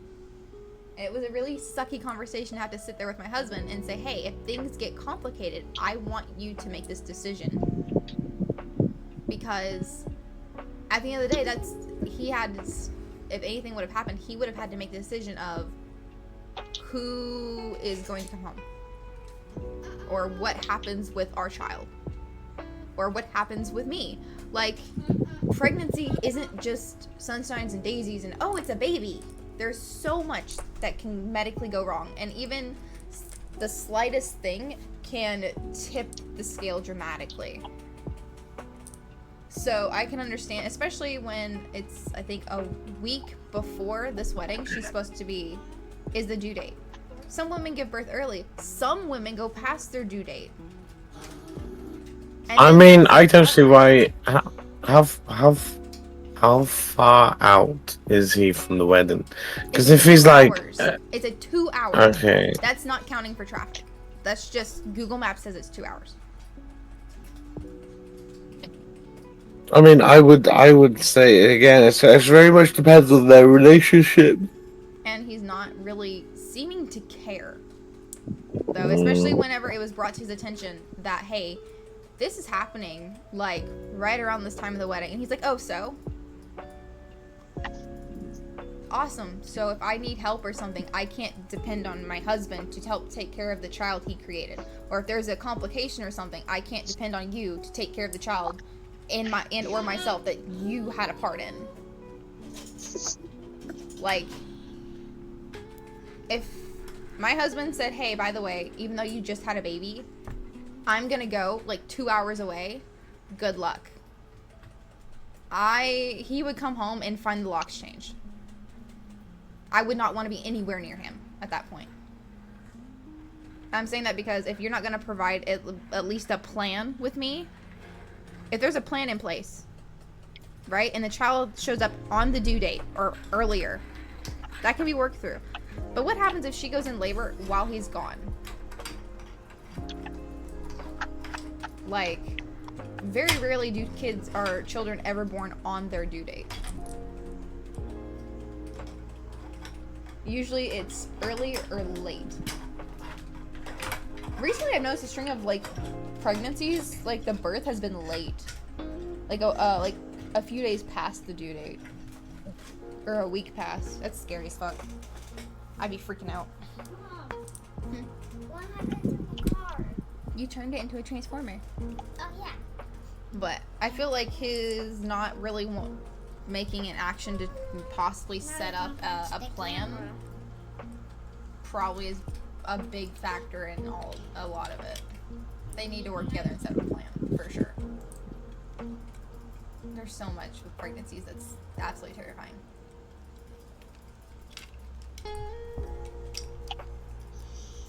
Yeah. That there's some both sides need to work on that one. Now if it was closer, I could say like I could see an hour. I could see an hour. Or like half an hour hour to an hour drive. And she said she was comfortable with it as long as it was 8 hours. And then he comes home. But Yeah, that's... it's like she's giving him ways to be there without just absolutely saying no. Yeah, I mean, she did say as long as if it was an 8 hour, she'd be fine with it. If she knew that he was going to be coming home. And that's another thing. Like, when there's weddings, there's drinking. When there's drinking, no one wants to drive because of the safety, obviously for safety. So, it boils down to, is he that type of person to not drink in that situation so he can be home? Or is he that type of person that, oh, well, everyone else is having some drinks, so I'm going to have fun too? What happened That's another thing that's definitely what happened to the transformer? a huge impact. What happened to the transformer? I don't know, Bubba. I say... I said that was the last one, but this one's really interesting enough. I think it would be a good note to end on. Yeah. Am I the asshole for telling my husband's girl best friend she can't host my baby shower?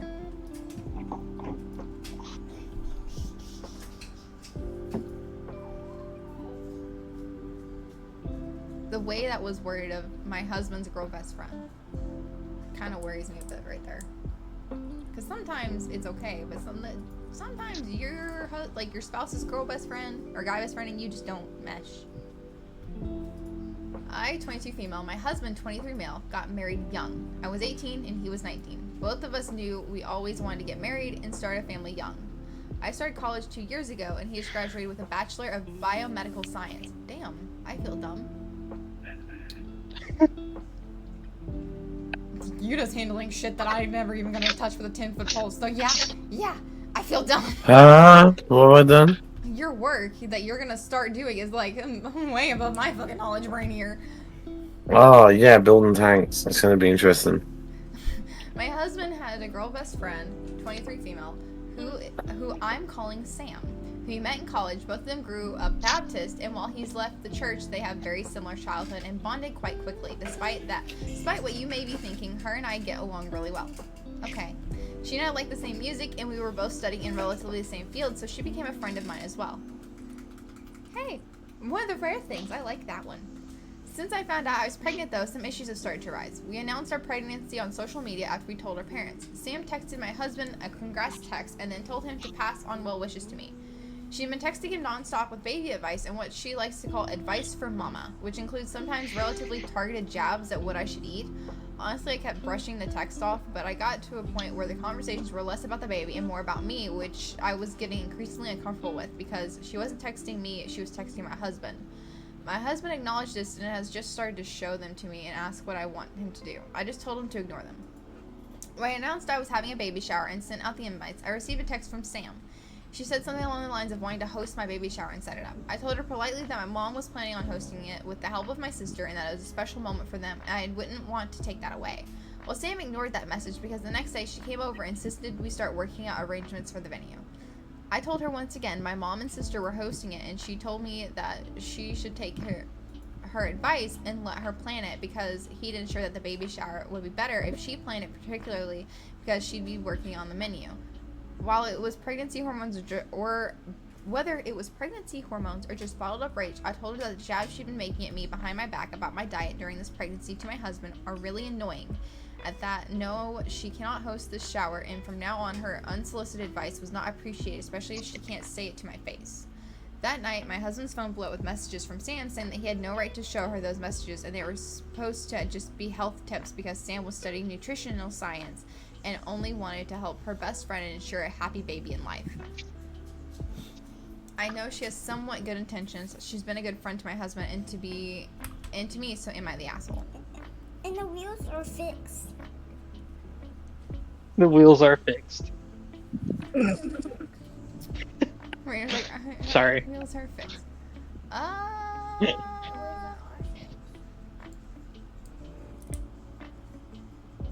Husband did the right thing. Good husband. Husband definitely did the right Husband thing. got fucking brownie points. I can see that. That's definitely something I know that like Berster. If people message him about me, he's like, "Hey babe," and he will like, he's like, "Hey babe, you know this is going on." I'm like, "Oh, okay." Like, I know my husband's got my back. I ain't gotta worry about shit. I bet you'd be the same way. If someone texted about his car, he'd be like, excuse?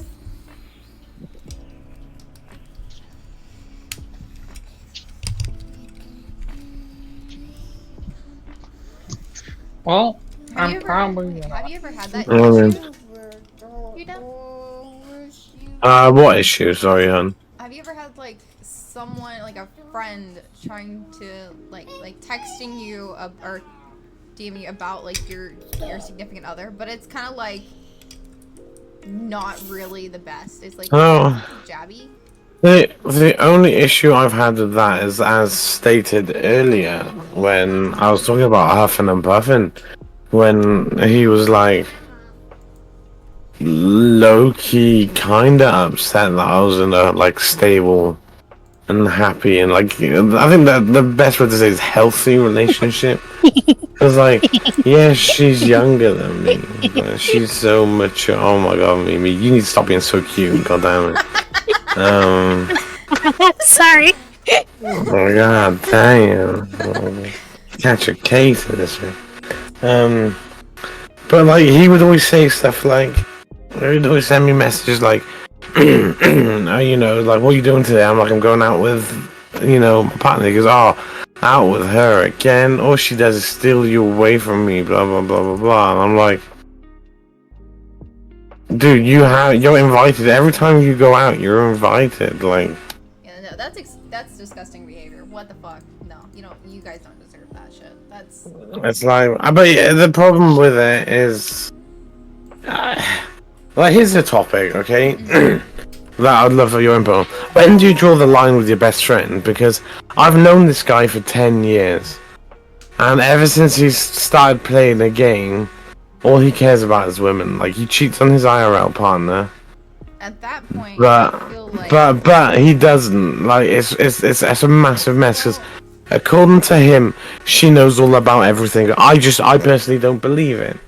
But it's been 10 years of us being like good, like, and not just friends, like us being solid friends for 10 years. It's like, where do I draw the line? Because like, a lot of the shit he does goes against my personal like ethics and morals, and like I said, with the recent messages about my partner being like, oh, she's stealing you away from me, you're never gonna have any time for me, even though he's fully invited every time we go out. He's always had an offer, you know, an invitation extended to him. So it's like where do you draw the line? Like, I can only say from like how I would probably handle the situation. So take out the fact that you've known him for a long time. If this was someone else doing this behavior, how would you react? Take out the history. Just focus on the behavior. I don't know, because like I as much as I'd love to be like, I really don't know how I would fully react to it. Like at that point, it's just Like, gonna turn into like a. But then it also comes to when I do distance, that's when I get more issues from him. So he's a problem. No, okay. Because then he has a go at me, be like, you're just being really distant with me, blah, blah, blah. And when I try to explain everything... So I had a friend. I'm just kind of seeing if maybe this will help us kind of break it down. I had a friend, right? This friend I thought was a really, really, really good friend to me. Like, bent over backwards for this person. And Are we talking about the person I think we're talking about? I don't know. And I was willing to do things for this person. Just didn't even have to ask, just out of the goodness, because I was like, man, I want to be there and I want to support them and all that stuff. And when I noticed their behavior took a 180, I waited a bit and then I brought it up to them, and their behavior at me bringing up the issues that went against my morals and stuff very quickly set it in perspective of I did not want anything to do with this person that I thought I knew. Turned out I had literally just been getting played the entire time. So people can be one way for years, and then as soon as they shift an environment or as soon as there's a small change in their life, you get to see them for who they are. So sometimes that's what happens. Sometimes it's one of those things of, you know, they just need to settle back down. But if you've noticed this being consistent for a good length of time, then you're now seeing this person probably for who they really are. When they get in a good headspace, when they get in a good position. People will act one way in a bad position and then act in another in a good position usually. Sometimes you get someone that's just throughout, they're just the same person because, you know, they have a certain mindset. But other times it's very much that act one way in one headspace, act completely different in another headspace.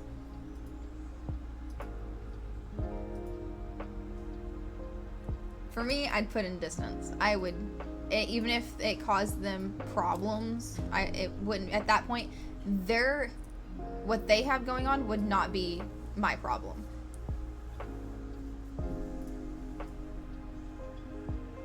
But that's just myself. I know others probably have different ways that they would operate.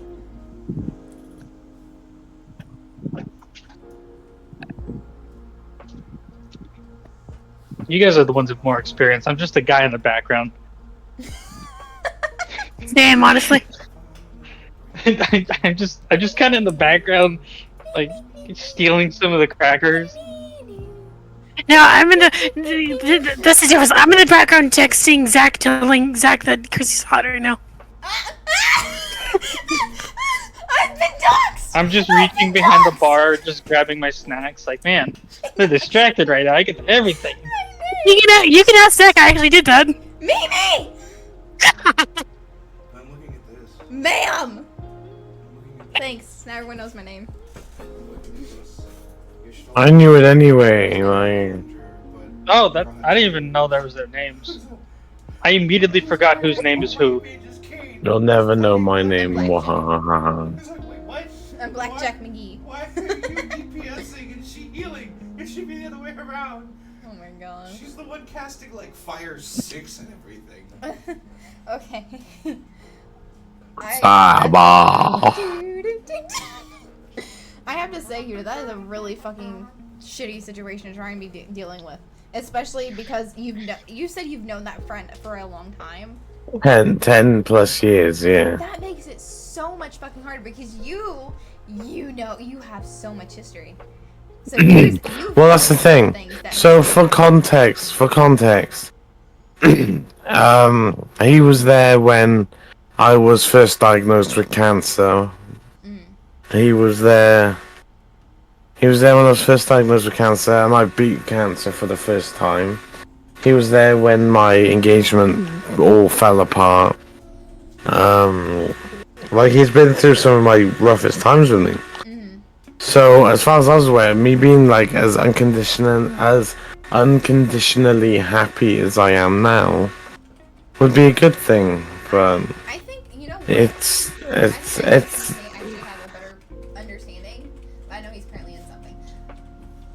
Perspective-wise, if you're okay to discuss it, you had someone that you were close to that changed.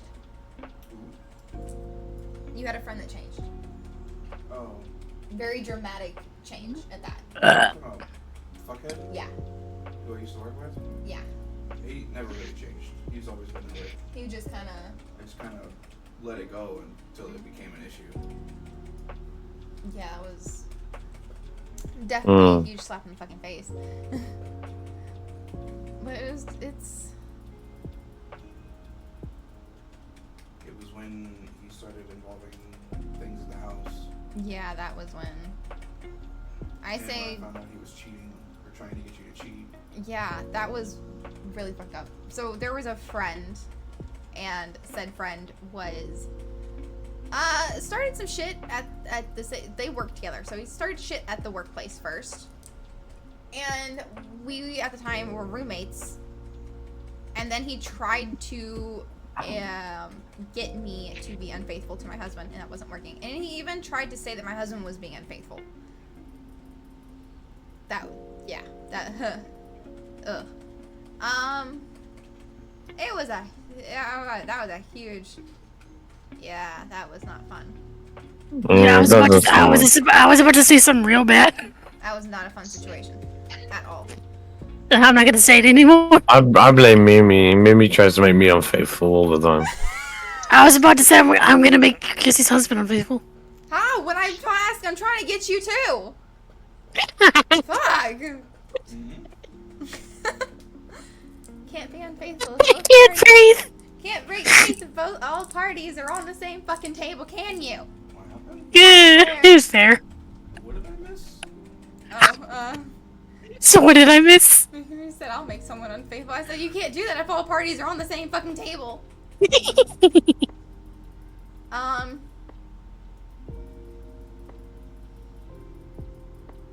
Oh my god. I'm reading this. Am I I the swear. asshole for forcing my way into my boyfriend's house to get my best friend's cockatoo? What? Cockatoo. What? Why would your best friend's cockatoo being your boyfriend's I got apart? questions. All I want to know is, I want a cockatoo now. Okay. Where can I get one of these cockatoos? You don't know what a cockatoo is? A cockatoo. No, I want one. I want one. Okay. It's a bird. No, you don't. Yeah, I want one. Mr. Gaiman said, I'm just staring blankly whilst this is going on. I'm just staring into the distance, just like, Here damn. we go.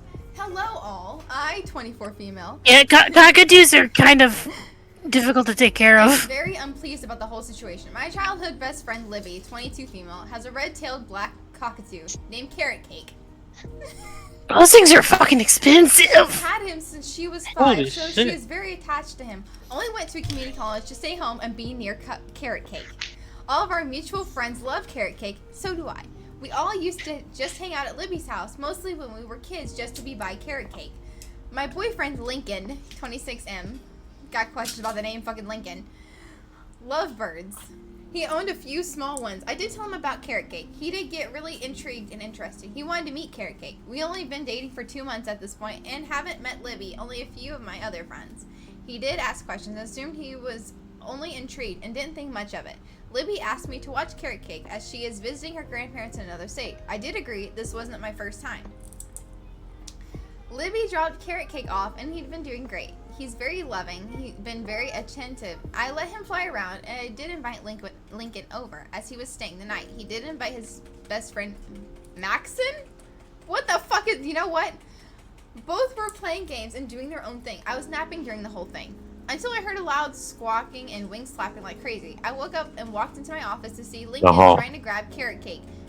Maxon was standing there just watching. It was very obvious that Carrot Cake was stressed. I scolded at both of them, asking why they were in my office and why they are bothering Carrot Cake. Lincoln told me he wanted to hold Carrot Cake. I told him he is not familiar with you or Maxon, so he is scared. Lincoln tried to argue, but I told him to go in the living room. I told Maxon to leave. I had to make sure Carrot Cake was okay, and he was. I put him in his cage and made sure to cover his cage so he can sleep. I locked my office at this point and had the key in my room with me. I told Lincoln not to go into my office without me. I just went back to sleep, asking Lincoln to go to sleep, so we both did. I woke up to my boyfriend gone and my keys misplaced. I did try calling him. He didn't answer my phone call. I went to check on Carrot Cake to see he was not there. I freaked out and just knew Lincoln had him. I called and texted him until he answered. I told him to please tell me he has Carrot Cake, and he did. Asked why, and he said he wanted to watch Carrot Cake for a day. I just hung up and drove to his house. Once I got there, I knocked like crazy and told him to open it. He opened a little bit, but I barged in and got Carrot Cake. Lincoln was telling me I couldn't barge in. I just walked by him and drove home. I did tell Libby about the whole thing, and she was grateful. I got Carrot Cake back safely, but also very distraught about the whole situation. Lincoln and his friends did message me that I couldn't just barge into someone's house. I feel like I did the right thing, though. Am I the asshole? Edit to the people No. saying this is AI. I get my English is not perfect. I ain't a robot, or I hope I'm not. It's very clear this person, 1, does not speak English as their main language, because I had a little bit of trouble reading that. 2, Carrot Cake? You fucking named Carrot cockatoo Carrot Cake? Carrot Cake. Birds are commitment flavor. Carrot Alright. Cake. I love I'm that. surprised OP didn't call friends to kick the door down with her. I would have oh yeah. I would have called and been like, listen, I- I'm on a rescue mission for your bird. Yeah, I'm on a rescue mission, you know. Get a battering ram and everything.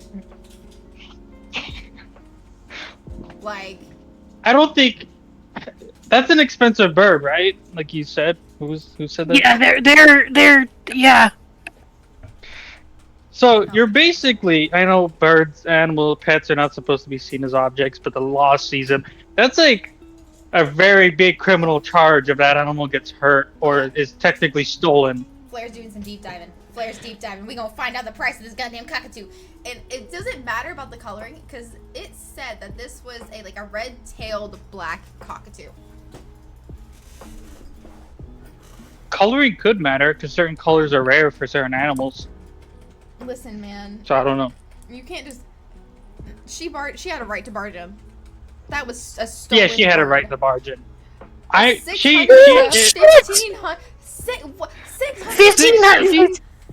15,000 to $40,000.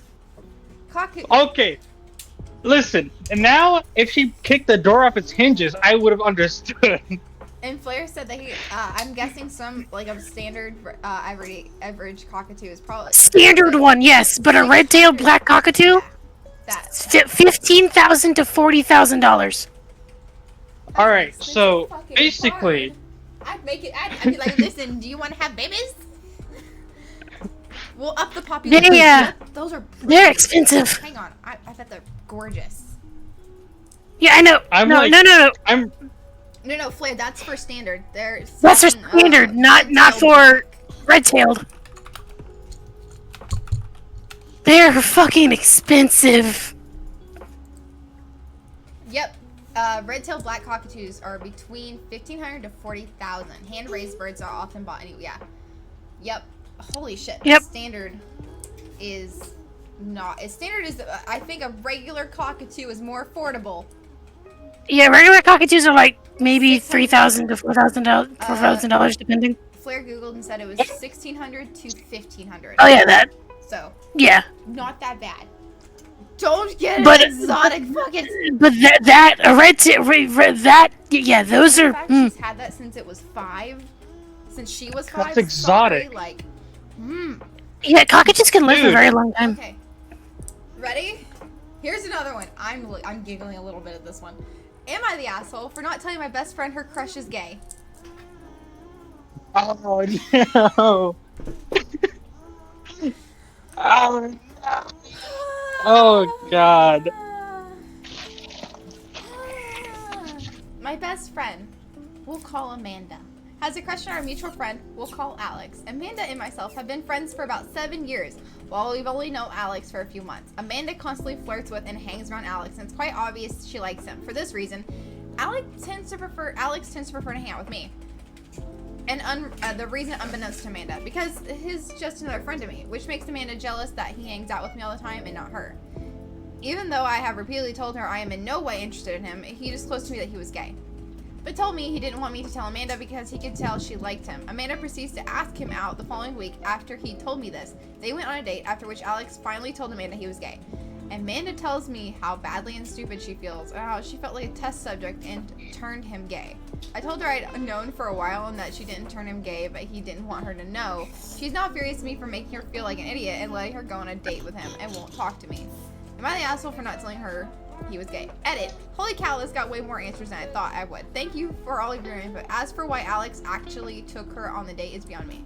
I'm guessing either he wasn't sure or is in denial of his gayness and used it as a test date, or he was just too embarrassed to say no when she asked. Oh. That's a sticky. Don't do that to your friend. Don't put them in that situation. Come on. God. It's called Medica 3 of the 7th Dawn. Oh my god. Wow. Don't. God. I would hate to be her just because it's simplified. But you are friends with both people. Oh no. You are.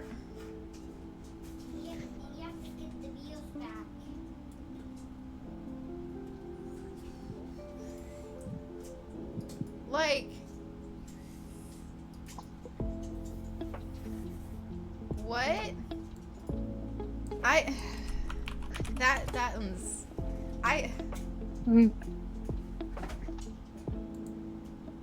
That is.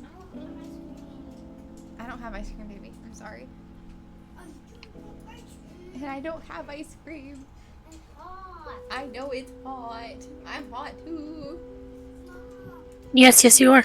Huh? You're both cooking alive. What? In the span of a few seconds, we have two very drastic and different answers. What? I just said you're cooking alive, and you said you're hot. Oh boy. Oh, okay. Two different sides of mankind. Hi, Flair. Hello, Flair. That is two very. Hello, person I don't different know. Sides of mankind. Oh my gosh. Okay. Okay.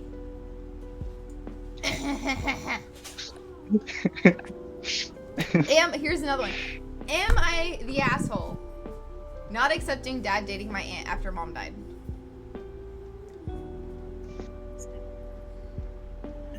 Oh, my brain's. I'm just gonna go in that corner. I'm gonna be very vocal about that. I just kind of feel like that's a situation. It could very easily be a situation of didn't get one sister, get the other. Like, got one sister, get the other. Like, I feel there is something there that there's some deep shit in that. And I'm gonna go back to the corner with the person. Yeah. Maybe steal some more vodka from behind the I counter. read that one. I don't think we're gonna read that one. That's a deep dive. I don't think we should. I'm We should save that. We should save that for another time. Oh my! There's. Chrissy, you need to suck up on more cookies, Sprout. We're out of cookies. Yes, actively has a handful of cookies. God damn it! Put down the different cookies. No, never I think I mind. could make cookies. Flair said, "No more cookies." But cookies.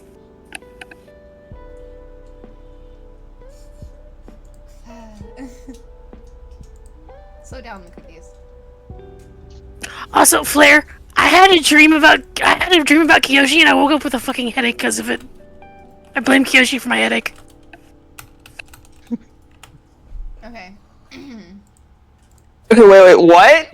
I said I had a dream about Kiyoshi, and I woke up with a headache, so I blame Kiyoshi for my headache. I don't know! Here's a deep one. Here's a deep as fuck one. I don't even know how this exists. I'm here to weigh in my thoughts. This one is. Even though no one asked me. This one's bad. This one is bad. This one is like so bad. Alright, let's see it. Am hear I it. the asshole for telling my sister she was dating my biological father? Oh no! Okay, wait, what? What's the sister relation here? We need we need Adopted. context. We need I context. think they're adopted. We're getting context. So my life turned into a bloody soap opera recently, and I could use some outside opinions here. I, 24 female, am the product of my mom having an affair. Fortunately, my dad decided to forgive my mom and keep me, and I'm pretty good upbringing, but I didn't really look a lot like the rest of my family. I'm the only redhead among other things. And I did ask questions about why am I the only one with insert trait here. Nature growing up. When I was 17, my mom took me out for ice cream and introduced me to my biological father. She said that she felt I was old enough to know the truth and explained about her affair, while also A, making me promise I wouldn't tell my older sister, 27 female in the present, and B, hammering home along with my bio father that he'd never be a part of my life and didn't want me. Ow. Dude, that fucking sucked. That's just mean. Okay. Ow. Okay. Wow. It was a lot, I won't lie, but I learned to suck it up and move on with my life. Fast forward to the present. My big sister has always gravitated towards older men. We like to joke that it's the result of too many George Clooney movies growing up. And 2 months ago, shared a picture of herself and her new boyfriend, who to my shock turned out to be my biological father. I debated what to do for a couple of days, then ultimately decided she needed the truth and told her. My sister did not take it well and dumped him, but she wasn't angry with me. Honestly, by now, she's kind of amused. Says that since she banged my dad, she's my mom and has extra power to boss me around now. What the fuck? My mom, on the other hand, is furious. My mom, on the other hand, is furious. She says I divulged something that wasn't my secret to share, and that I had no business telling anyone. That since bio father isn't related to my sister, it didn't matter if he dated my sister.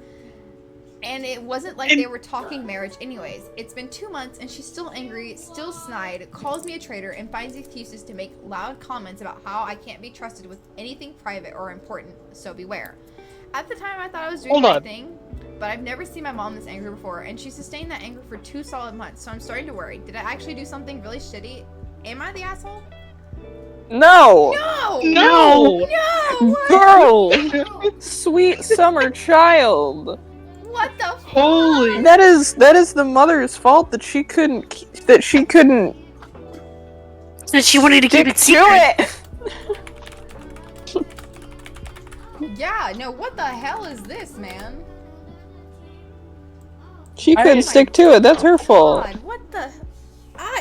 Wow.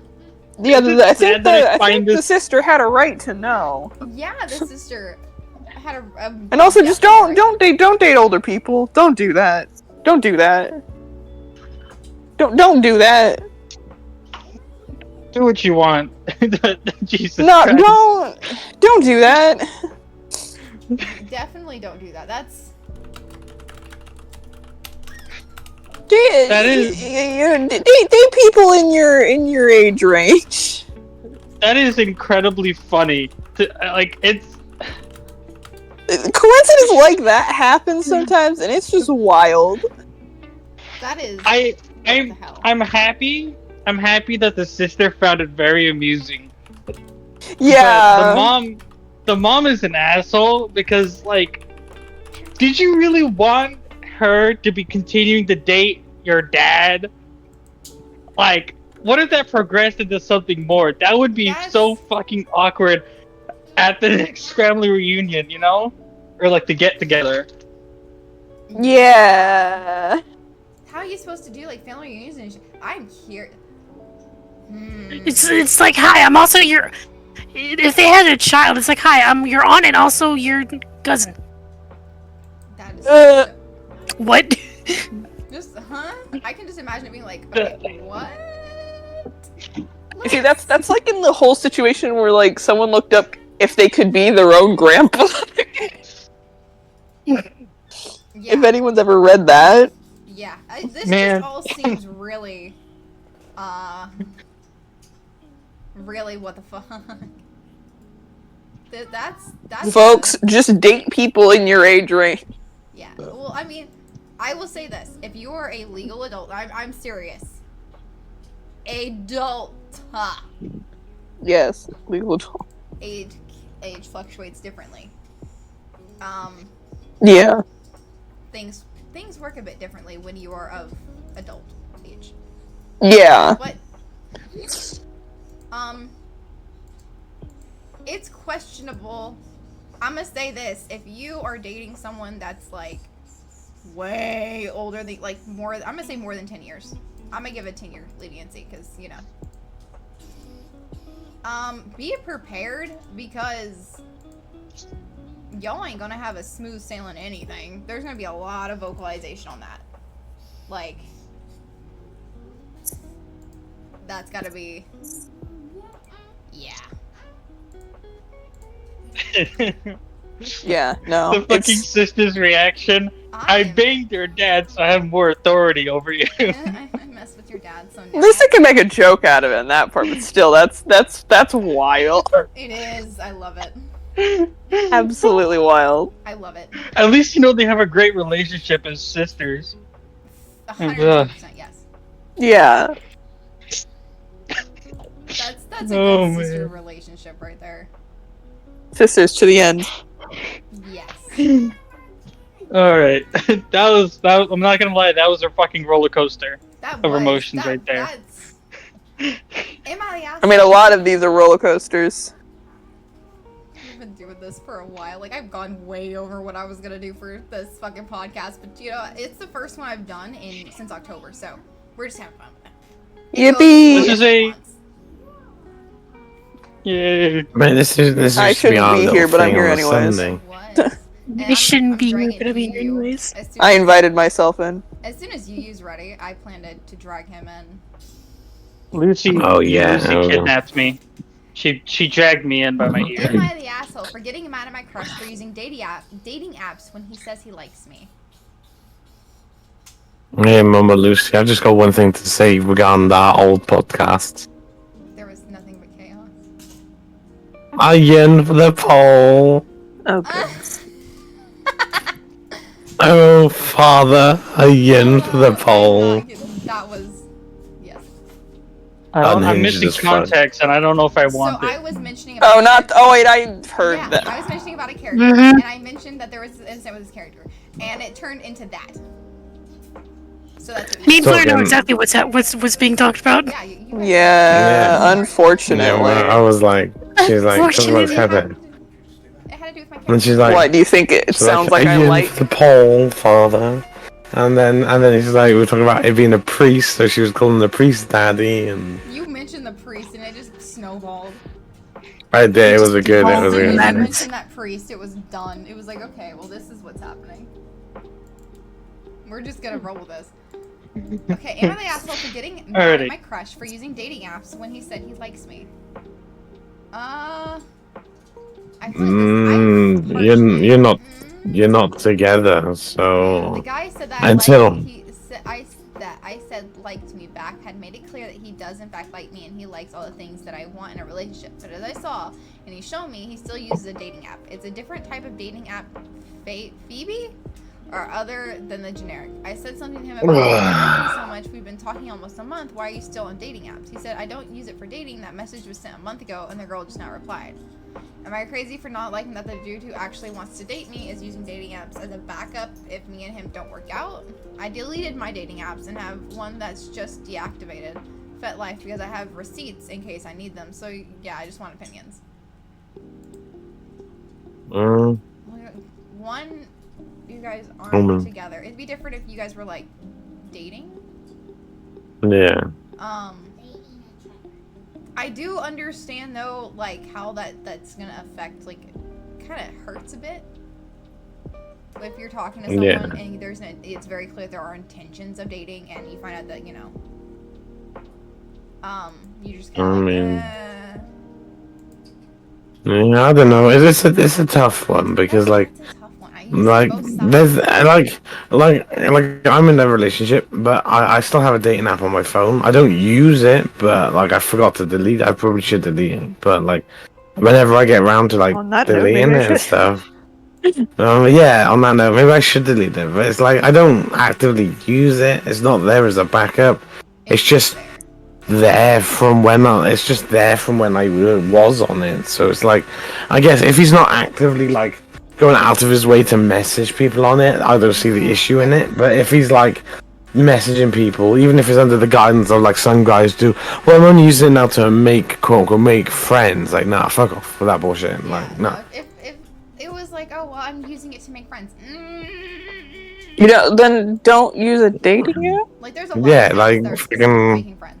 Don't use a dating app specifically. Like, you're breeding stuff. I want you to be I want you to be my boyfriend. Well, I want to be your friend. Like, no. It's not quite the right vibes, folks. That's not, I'm gonna go on Tinder now, make a profile. Hi, yeah, I do not want pussy. I just want friendship. Here's a big one. I feel like this is a thing that happens with people too. I feel like this is with people. Is this not happening with a people? I think that's more of a. Is this one not happening with a people? This is every age, I believe, versus Uh-oh. maturity level. Am I the asshole for not dating a girl because of her sexual history? Oh, I mean, it depends. Like, this is an issue for men and women. Again, coming from a men's point of view, you get some really fucking arrogant twats that are like, oh, I must be her first. I must take her innocence. It must be mine. She's mine. She can't be touched by other men. Like, fuck off with that bullshit. It's 2024. Yeah. Like, most people have had 90% of first relationships always fail. Even second relationships, like 70% always fail. It's like, now if we're talking body counts of like, oh yeah, I'm a guy that's had like 3 people, but my woman's had 15. Okay, red flag. Why 15, 16? Why so many? I think and all that. But if it's like 4 or 5, I don't. I think part of my other reason for hating that is because guys that sleep around that are like, oh, well, she has a high body. You've contributed to other women's body count. So can you even talk at that point? Like, can you talk? Well, it comes back to that whole. It comes back to that whole stigma of that whole saying, you know, a guy's dick is like a key, and it's like a master key because it can open so many locks. But if a lock can be opened by many keys, then it's a shit lock, and all that. So in saying, if a guy's, you know, if a guy can get loads of women, then he's a player, he's a stud, he's a G. But if a woman can get many men, then she's a slut, she's a slag, she's a whore. Yeah. Like, I don't agree with it completely. Like you know, right now I've had 3 partners and my missus has had 5. Those numbers for us were fine. Like, you know, they're not crazy. They know neither of us have had like one night flings. They were all as a result of relationships. So, in my opinion, that's fine. But like, if you're somebody there sitting in like 15, 16, and you're like, I don't know, 18, 19 years old. It's like, I know people like around my area who's 9. There's this chick in my area who's 19 and she's had like 9 like, I know 9 one-night stands in like a month. And all that. Yeah. And it's like... It's definitely like, yeah, it's one of those things. Okay, but I think part of it as well is like, have a bit of self-respect. Like, if you're doing it that much, like... You need to like kind of have a bit of self-respect for yourself. I'm sorry, Bruce, you just showed me his DMs. Oh, basically what I told you about sharing my dick. Oh yeah, hi. Okay. Okay, let's hear the story about this. We need all the facts. Okay, we didn't even get to the actual story yet. Okay, so you ready? I was casually seeing this girl for about 2 months. She's a nice person and really attractive, but she has slept with at least 12 guys that are on my college football team, of which I am a part of. Oh. She recently asked if I wanted to try actually dating. I refused. My reasoning was as follows. Okay, he has reasons. Yes, check mark on the green part. I don't date girls who have slept with people I am friends with. That's a boundary I have always had. To me, it's the simple principle of don't shit where you eat. I don't want the unnecessary drama. 2, I don't date girls that go after athletes. I have a realistic shot at going pro, and getting into a relationship with a ball bunny is literally my worst nightmare. No thanks. I want to date someone who likes me for me, not for the fact that I played football.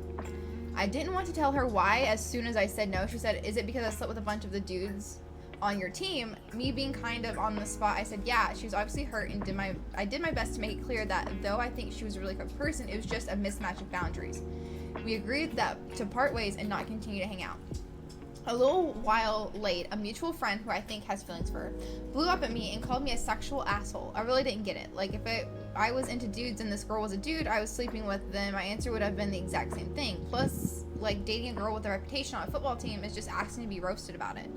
I'd rather not deal with the chirps or the potential insecurity. Am I the asshole? TDLR. Girl I was seeing has been around the locker room a bit. That made me decide I didn't want to pursue a really serious relationship. Just to avoid confusion, it's not about the fact that she slept around, it's specifically who she has slept with. I don't really care about partner count, I do care about having slept with my friends/teammates. Yeah, I agree. I agree. Yeah, that makes, with the explanation, that makes a bit more sense. Not the asshole. Yeah, like... Not the asshole. Especially with the friendship thing, like... Again, going back to huffing and puffing. I don't know if you were here earlier, therefore I'll talk about it, but I have a friend of 10 years, right? So, Mama Lucy, what would you do in this situation? I was engaged to a woman in Texas, okay? I was about a week away from moving out, and we split up, we fell apart, alright? My mate of 10 years then, a month later, went out and visited her. I honestly thought... Behind my back. If I found out about that, that'd be the end of a friendship. I just say it nearly was. Like, it nearly was. My thing is this, and I've had friends do this. I've had a friend date my ex, and that was fine. But here's the thing: she had I'm not gonna say audacity, but she had the courage. We'll go. It was a messy breakup as well to add to the thing. Like, it wasn't a clean one. It was messy. She had the courage. Oh, same with me and him. She had the courage to say, "Hey, I know you guys have history. but I really do like him, and I would like to go out with him. Now, I had things that I wasn't okay with, and I just let her know, hey, okay, you're gonna experience the same shit probably that I experienced. Understand that first and foremost. There's a huge possibility this person may not have changed. Good luck. But 2, I don't want to hear about it. I understand that you can be happy. I want you to be happy. But I had a bad experience with the person, so I don't want to hear about it. But our friendship was okay because she came to me. Now, if she did it behind my back and I found out about it, I can't trust her at that point. I don't want her around me because who's to say that she wasn't trying to whisper in his ear while we were together? I don't trust Precisely, her. that was my biggest thing with him. Is like, why? Like, if he told me, if he was like, "Yo, I'm going out. I'm gonna see," you know, like I'm still friends with your ex fiance. Like, we're gonna meet up because I'm on holiday in her area. I would have been like, "Thank you for telling me. Yeah, go for it. You know, wish her all the best." Like, but it's the fact that it was all done without me knowing and behind my back. I was just like, "This is some fucking shady ass shit." Like, Yeah. At that point, like, yeah, just cut off the friendship and be done with it. but then that goes back to the whole we've been together for 10 years as friends. He got me through my first stint at cancer and all that. So it's like, there's a lot more. It's like weighing out the pros and the cons, and that's what I've been like dealing with at the moment. Like, we had a sit down chat, and I was like, bro, like, we ain't friends at the moment. And he was like, what do you mean? I was like, because you don't treat me like your friend. You're too interested in running around chasing women on a video game. Even though you have an IRL partner, you're still chasing 2 or 3 other women and pursuing them. It's like, you can't have 4 women at the same time and be in a happy relationship with any of them. No. And I think that's why he has those snide comments about me being with my partner and being all happy and safe and all that, because it's just me and her. And like, we met on a video game, but the first thing we did is when we met is we took it and we went out for coffee in real life. And we started talking in real life, and we ignored the game aspect of everything and got to know each other in real life. And then things blossomed from there. Real life makes everything, like, it's okay to, it's having something in a video game, 110% support, you know? Yeah, but it's like, Take that if you really I think want to be with that person. Don't just keep it in a video game. Be willing, and both parties have to be willing to kind of go outside of the game. No, that's what we did. We were laughing with each other when we were playing the game and we were having a good time. We were like, do you want to get coffee one day? And they were like, yeah, go on then. Then we got coffee, and then we were fucking creasing. Like, the laughter continued, and we were having a good time, and it just kept on going and going. And then I think that's what's like got him. I don't say intimidating, because I think that's the wrong choice of like term. But it's like, he has an IRL partner who he lives with, but he still chases these 3 other women online. And he's not happy with any, like, truly, and he said this to me, he's not happy. He's never actually, like, happy. Because he's always having issues with one or the other, or he said no time to spend with one or the other, or one's causing issues with the other. And like he says, he's never happy. And I was like, well, why don't you cut the 3... I was like, why don't you cut the 3 pixel people out and focus on the one that's living with you? And all that, and like... problems at this point. That's just pretty much. Yeah, he's creating his own problems. He just, and like, it's whenever I'm out with my partner, it's just the little snide comments I get. It's like, I mean, I haven't been able to see her for 2 weeks. I've been so fucking sick. I mean, I spent 5 days in the hospital, and all she did was sit outside my room in the hospital because she couldn't come into my room and all that. But she sat out there for 5 fucking days. He didn't come once, and like, he's like, we'll go out for her birthday. We're going to see one of her favorite bands live, and then spend like a couple of nights in a hotel, like away. And he's like, oh, she's dragging you away for a week? And I'm like, yeah. I'm like, she's not dragging me away. We are going on a little vacation as a couple. And he's like, you consider it dragging if you're going willingly. Well, you're right. I mean, I paid for it, so like. We got one more. Yeah. You ready? Alright. We got one more, because I don't know about y'all, but... I need to cook some food in a minute. It's like nearly 8 p.m. I think we all over on the idea of Where is the food? Because I'm pretty sure only maybe a couple of us have actually eaten. Have you all eaten today? It's No, breakfast. I haven't. I had coffee. Gosh I haven't dang eaten. it, Chrissy. I've only had water today. Okay. That's all I've had. Here we go. All I've had is water and like. I'll probably My guess to get meds. lunch. Yeah, so last one. But I did get Hi, breakfast. my name's Lunch. Last one, and then we're gonna raid. What? You ready? I was just, Alright, yes, ready. Am I the Let's go. asshole for leaving my date at a bar?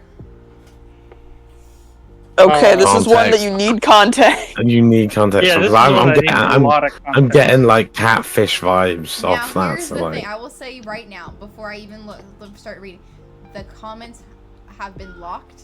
At a certain point, they locked those. So I'm guessing that it was... But it was marked. It's marked. I can see where it's marked as, but we're just going to proceed on it. I was on a date with a girl Sunday. Let's say her name is Mandy. I've met Mandy several times through my friend's girlfriend, Sarah. Mandy always seemed nice and fun to talk to, so I asked her to hang out Sunday. I knew she liked football because she'd been by my friend's house for games several times, so I asked her to come with to watch the game. We went to a sports bar for dinner. The plan was to watch the game, have some drinks, and maybe play pool. Not a bad date. That's a nice date, man.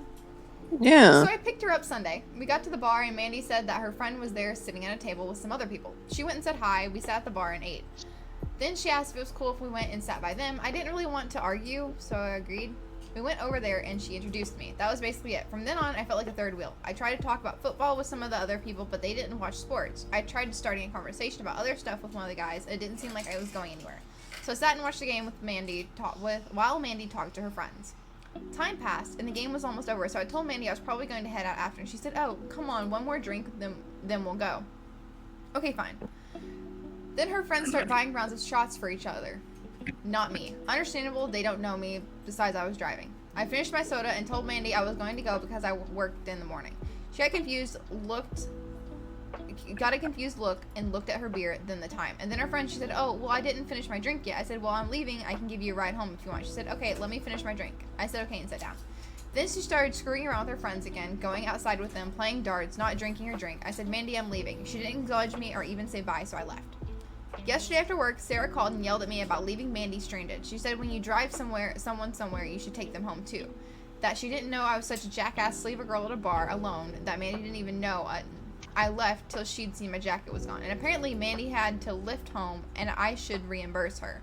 I explained my side and she said, so what? She was having fun. You should have joined in instead of sitting around moping. I feel like I really tried to get into the conversation and join the group. It just wasn't working. I didn't feel like sitting there bored forever. Her friends were there. It's not like she was alone. Am I the asshole for leaving? No. Okay, this is... No? I mean, I've like literally never gone on a date or anything, but I feel like if you go on a date with somebody, you're supposed to go on a date with them, not with your friends. Yeah. Sure, seeing your like friends and saying even hi is fine. even if your friends are there, going and saying hello is okay, but the main focus should still have been on him. The fact that it was a date, Yeah. and then you was like, hey, let's go over to my friends. Like, how are you supposed to get to know him if you're sitting there talking to your friends the entire time? And your friends Exactly. don't want to associate with him. It'd be different if her friends were willing to mingle with him. That would have, I think, been a big It'd difference. also be different if it was the other way around and his friends were there and she was the one who was sitting there kind of feeling left out. It would have been, except, like, people would have applauded her for leaving. Well, you weren't comfortable, so you didn't have to stay. No, he was very uncomfortable. He stated multiple times he wanted to leave. Yeah, he told her he was leaving. And then she convinced him to stay. And then he said, hey, I'm leaving again. And she decided to ignore that. So. It's her own fault. And I mean, you know, we live in a world with Uber and Lyft and, you know, so like, tough shit. Just get an Uber. Also, her friends were there too, so. Oh yeah, there was plenty of. I'm going to. Yeah, it's not like she was stranded or left I alone. think that's just the big part. Yeah, he didn't leave her alone. She had friends. She had people that knew her. Yeah. Yeah. So I feel like almost like they should have done. Why didn't they take her home? Oh yeah. Why did they leave her? Yeah, that's what kind of friends you got, leaving you at a bar. Excuse me, like, come on now. Some people, man. Yeah, and then the friend says he left her all alone. She wasn't alone. She was with friends. Like, come on. Just overdramatic women. Very overdramatic. Not worth having. We are going to be going over to Pain. So